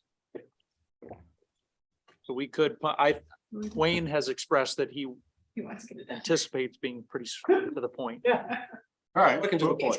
Has nothing Well, to do you've with the you've already timing. gone through your CIP. Right. Streets. That's what I was gonna say. So you gotta keep taking my presentation. Okay, let's go ahead and do it. All right, here we go. We're gonna walk through it, Baker. Yeah. Then you can go party. I'm gonna be fast. It has nothing to do with the time. Get your drink ready. Presentations, I just go back. I'll try to keep up. Tell me where I need to be on this, if I need Yeah. to change it. Okay. So I'm not gonna go through and read you my goals and accomplishments. They're all pretty straightforward. Self-explanatory. If you have questions, let me know. It's streets, we completed projects, and next year we're doing more. So that's what you'll be doing. Good summary. Quick summary. Yeah, so into the budget, I'm just gonna highlight the street maintenance, kind of the capital improvements and capital equipment. We're gonna do 600,000 in street maintenance, street maintenance again this year. It's what we've been doing. We allocate 300,000 to our staff for internal patching, and then we contract out 300,000 in patching, crack sealing, miscellaneous contract repair that we can't do. We're expecting this budget money to go, we're gonna try to spend it in the founders area, that 200 to 300,000.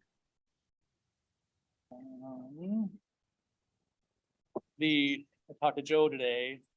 I'm gonna digress a little. Talking about the community satisfaction study, they highlighted the highest priority, most important issue to focus on was street maintenance.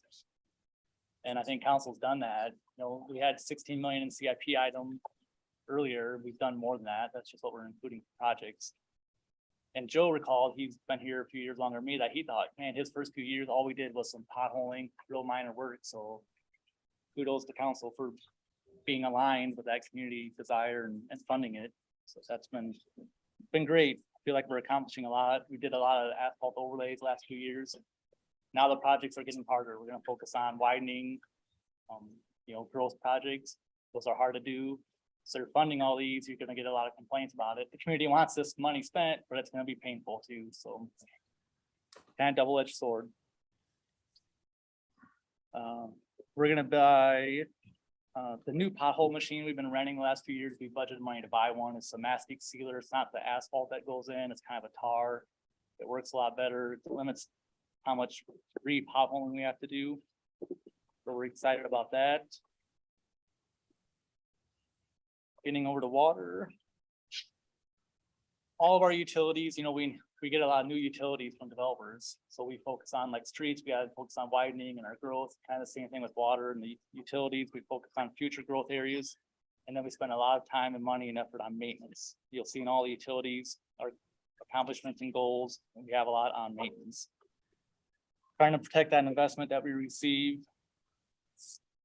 In the capital improvements, we have for capital equipment, 120,000 water meters. That's what we've been doing. That number probably will be less next year. We may stockpile some. There was a shortage last year. We had trouble getting them for a while. So we budgeted the same amount. Capital improvements, we have 500,000 for water tower design. Land's getting purchased. We'll move that forward. And then we've budgeted a little bit of money for water main upsizing. Developers put in an 8-inch water main. If they want we want a bigger one, the city funds that. Wastewater. We're gonna try to focus again on Lakewood and Founders areas, our main problem areas for maintenance. We budget money for root cutting, chemical treatment of the sewers and manhole replacements. That was cut down on the I&I. Our goal is to reduce the inflow and infiltration. We pay for that. It gets to the WRA. They measure that and we pay for that. So we're always trying to cut that down. It's inflow and infiltration. Inflow is like the surface water gets into a manhole lid, infiltration gets into the pipes. And that's water that we pay to have that treated. It doesn't need to be treated, so we'll try to cut that out.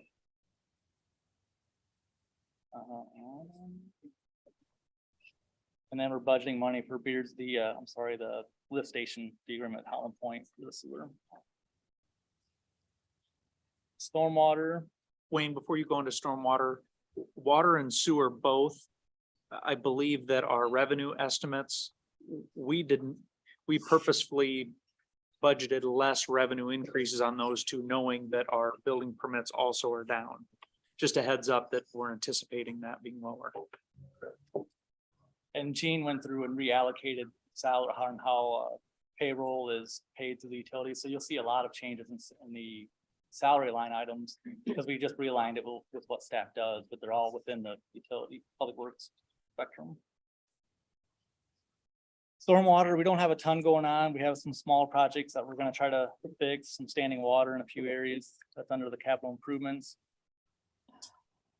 I don't have any other, and then we always budget money for hiring some more contract work out there. don't have any comment on animal control. Greg's gonna present that one next year.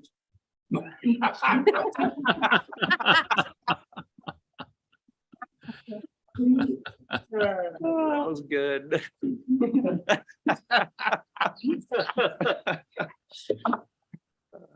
If you go through here and have questions, please email or call me. I'd be happy to go over it. I know it's brief. I have one You hate question. to- For like paying water bills and whatnot. We have the option of doing a direct bank withdrawal. Or is that all credit card? I can't hear. It's both. It's both. So do we charge people who choose to use a credit card? We don't. We pay for Why that. do we not do that? Because every other business, it seems now charges if you want to use credit card instead of ACH. Yeah, actually. It's built in our fees. Whether we charge it separately or. Why am I Yeah, paying for why that am if I I don't paying? use it? Right, that's, yeah. Well, The what credit I card would fee- say is, The credit card fees are built within our fees. But they're asking, why are they paying for that as a citizen if they're not using that service? Does that make sense in their? Why, field? why am I paying for Luke's credit card fees when I'm not doing it? what I will tell you is that the more people that pay in that method means the less need we're gonna have for staff in that office. So ultimately, Agree. the more streamlined it is for people to pay via credit card, the lower overall cost we have. In fact, I It's would worth argue, it. we even talked about discounting We people that did. go through express bill pay and pay with a credit card because we get less return checks, Right. bounce, it's automatic every month. I'll give you an example. The county charges an extra for their license plate. Their line is always a mile long. I think they'd be more efficient just waiving that or. I'm always shocked when I pay motor vehicle. And when I go out there to pay, there's like a convenience fee for paying online, Right. but yet I don't have to go down there to the county to pay. Right. So for us, it's just overall, we feel like it's a lower Right. operations expense having them pay with. That's credit what I card. meant. Their line's long because people don't want to pay that $1.50 or whatever. I'd rather pay it. Time is money. I guess you guys don't like to subsidize other people. Just curious, Oh, no. maybe for another day. I would like to know how much the city does pay for credit card fees. It's about 5,000 a month, I would say. Our total fees for everything. $60,000 a year of credit card fees? Does that include building It department? includes every credit card we take for the city. Yeah. Okay. So Park So and Rec, Park and building Rec, department, library, yeah, but- utilities, everything. How much sense is that per thousand? 5,000? Less than a penny. Penny a month, so 12 cents. But I will say, I mean, to import 300 utility payments through Express Bill Pay takes about 25 seconds. If you hand enter 300 payments, that probably take, and scan the checks into the bank and then fix the amounts that the bank read wrong. Probably 3 hours. No, I'm saying, so many organizations that I belong to, you don't get to send in a check. You have to either give a credit card, pay a fee, or you get directly, your bank account is charged directly. It's ACH, it's no check handling, it's no nothing. That costs money too. That costs the city money too, and that's included in those fees. The direct pull of the ACH, yeah. It's like Those are sweet. 37 cents maybe, something like that. I just, I guess you'd have to figure out which way we're money ahead. Right? I mean, that's the bottom line. I think that's what we're voicing. If you know that we're money ahead, not assessing against it, right? To incentivize its use. Or if you think we'd be money ahead, to have a fee, right? Whichever way is gonna work for city benefit. But I know in another life, when I was a church officer, right? That the same things applied there. And we were charged directly, not only for credit card, but for that automatic payment out of an account. All those things have fees.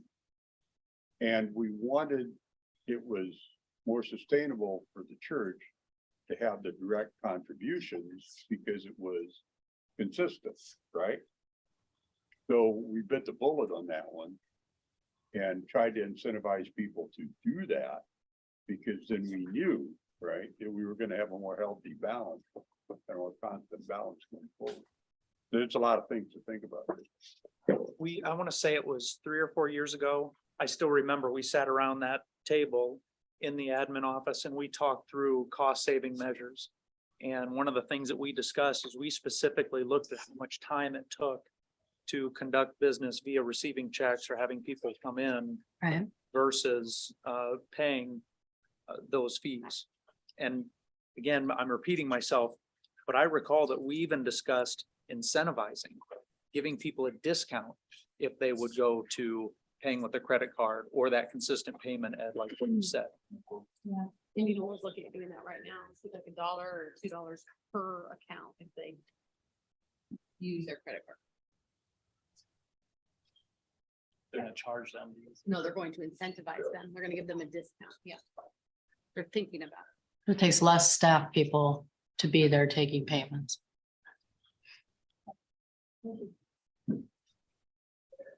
Anything else for Wayne?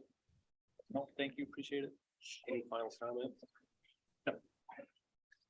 Can I get a motion to adjourn? it. Motion. Second. Motion by Regal, seconded by Cool. All those in favor say aye. Bye. All opposed, same. We're adjourned, 8:33 PM. Thank you. I will not be here on 19th. Yep. Thank you. Got it. All right. Have a good night, guys. Yeah. That's what you're just saying.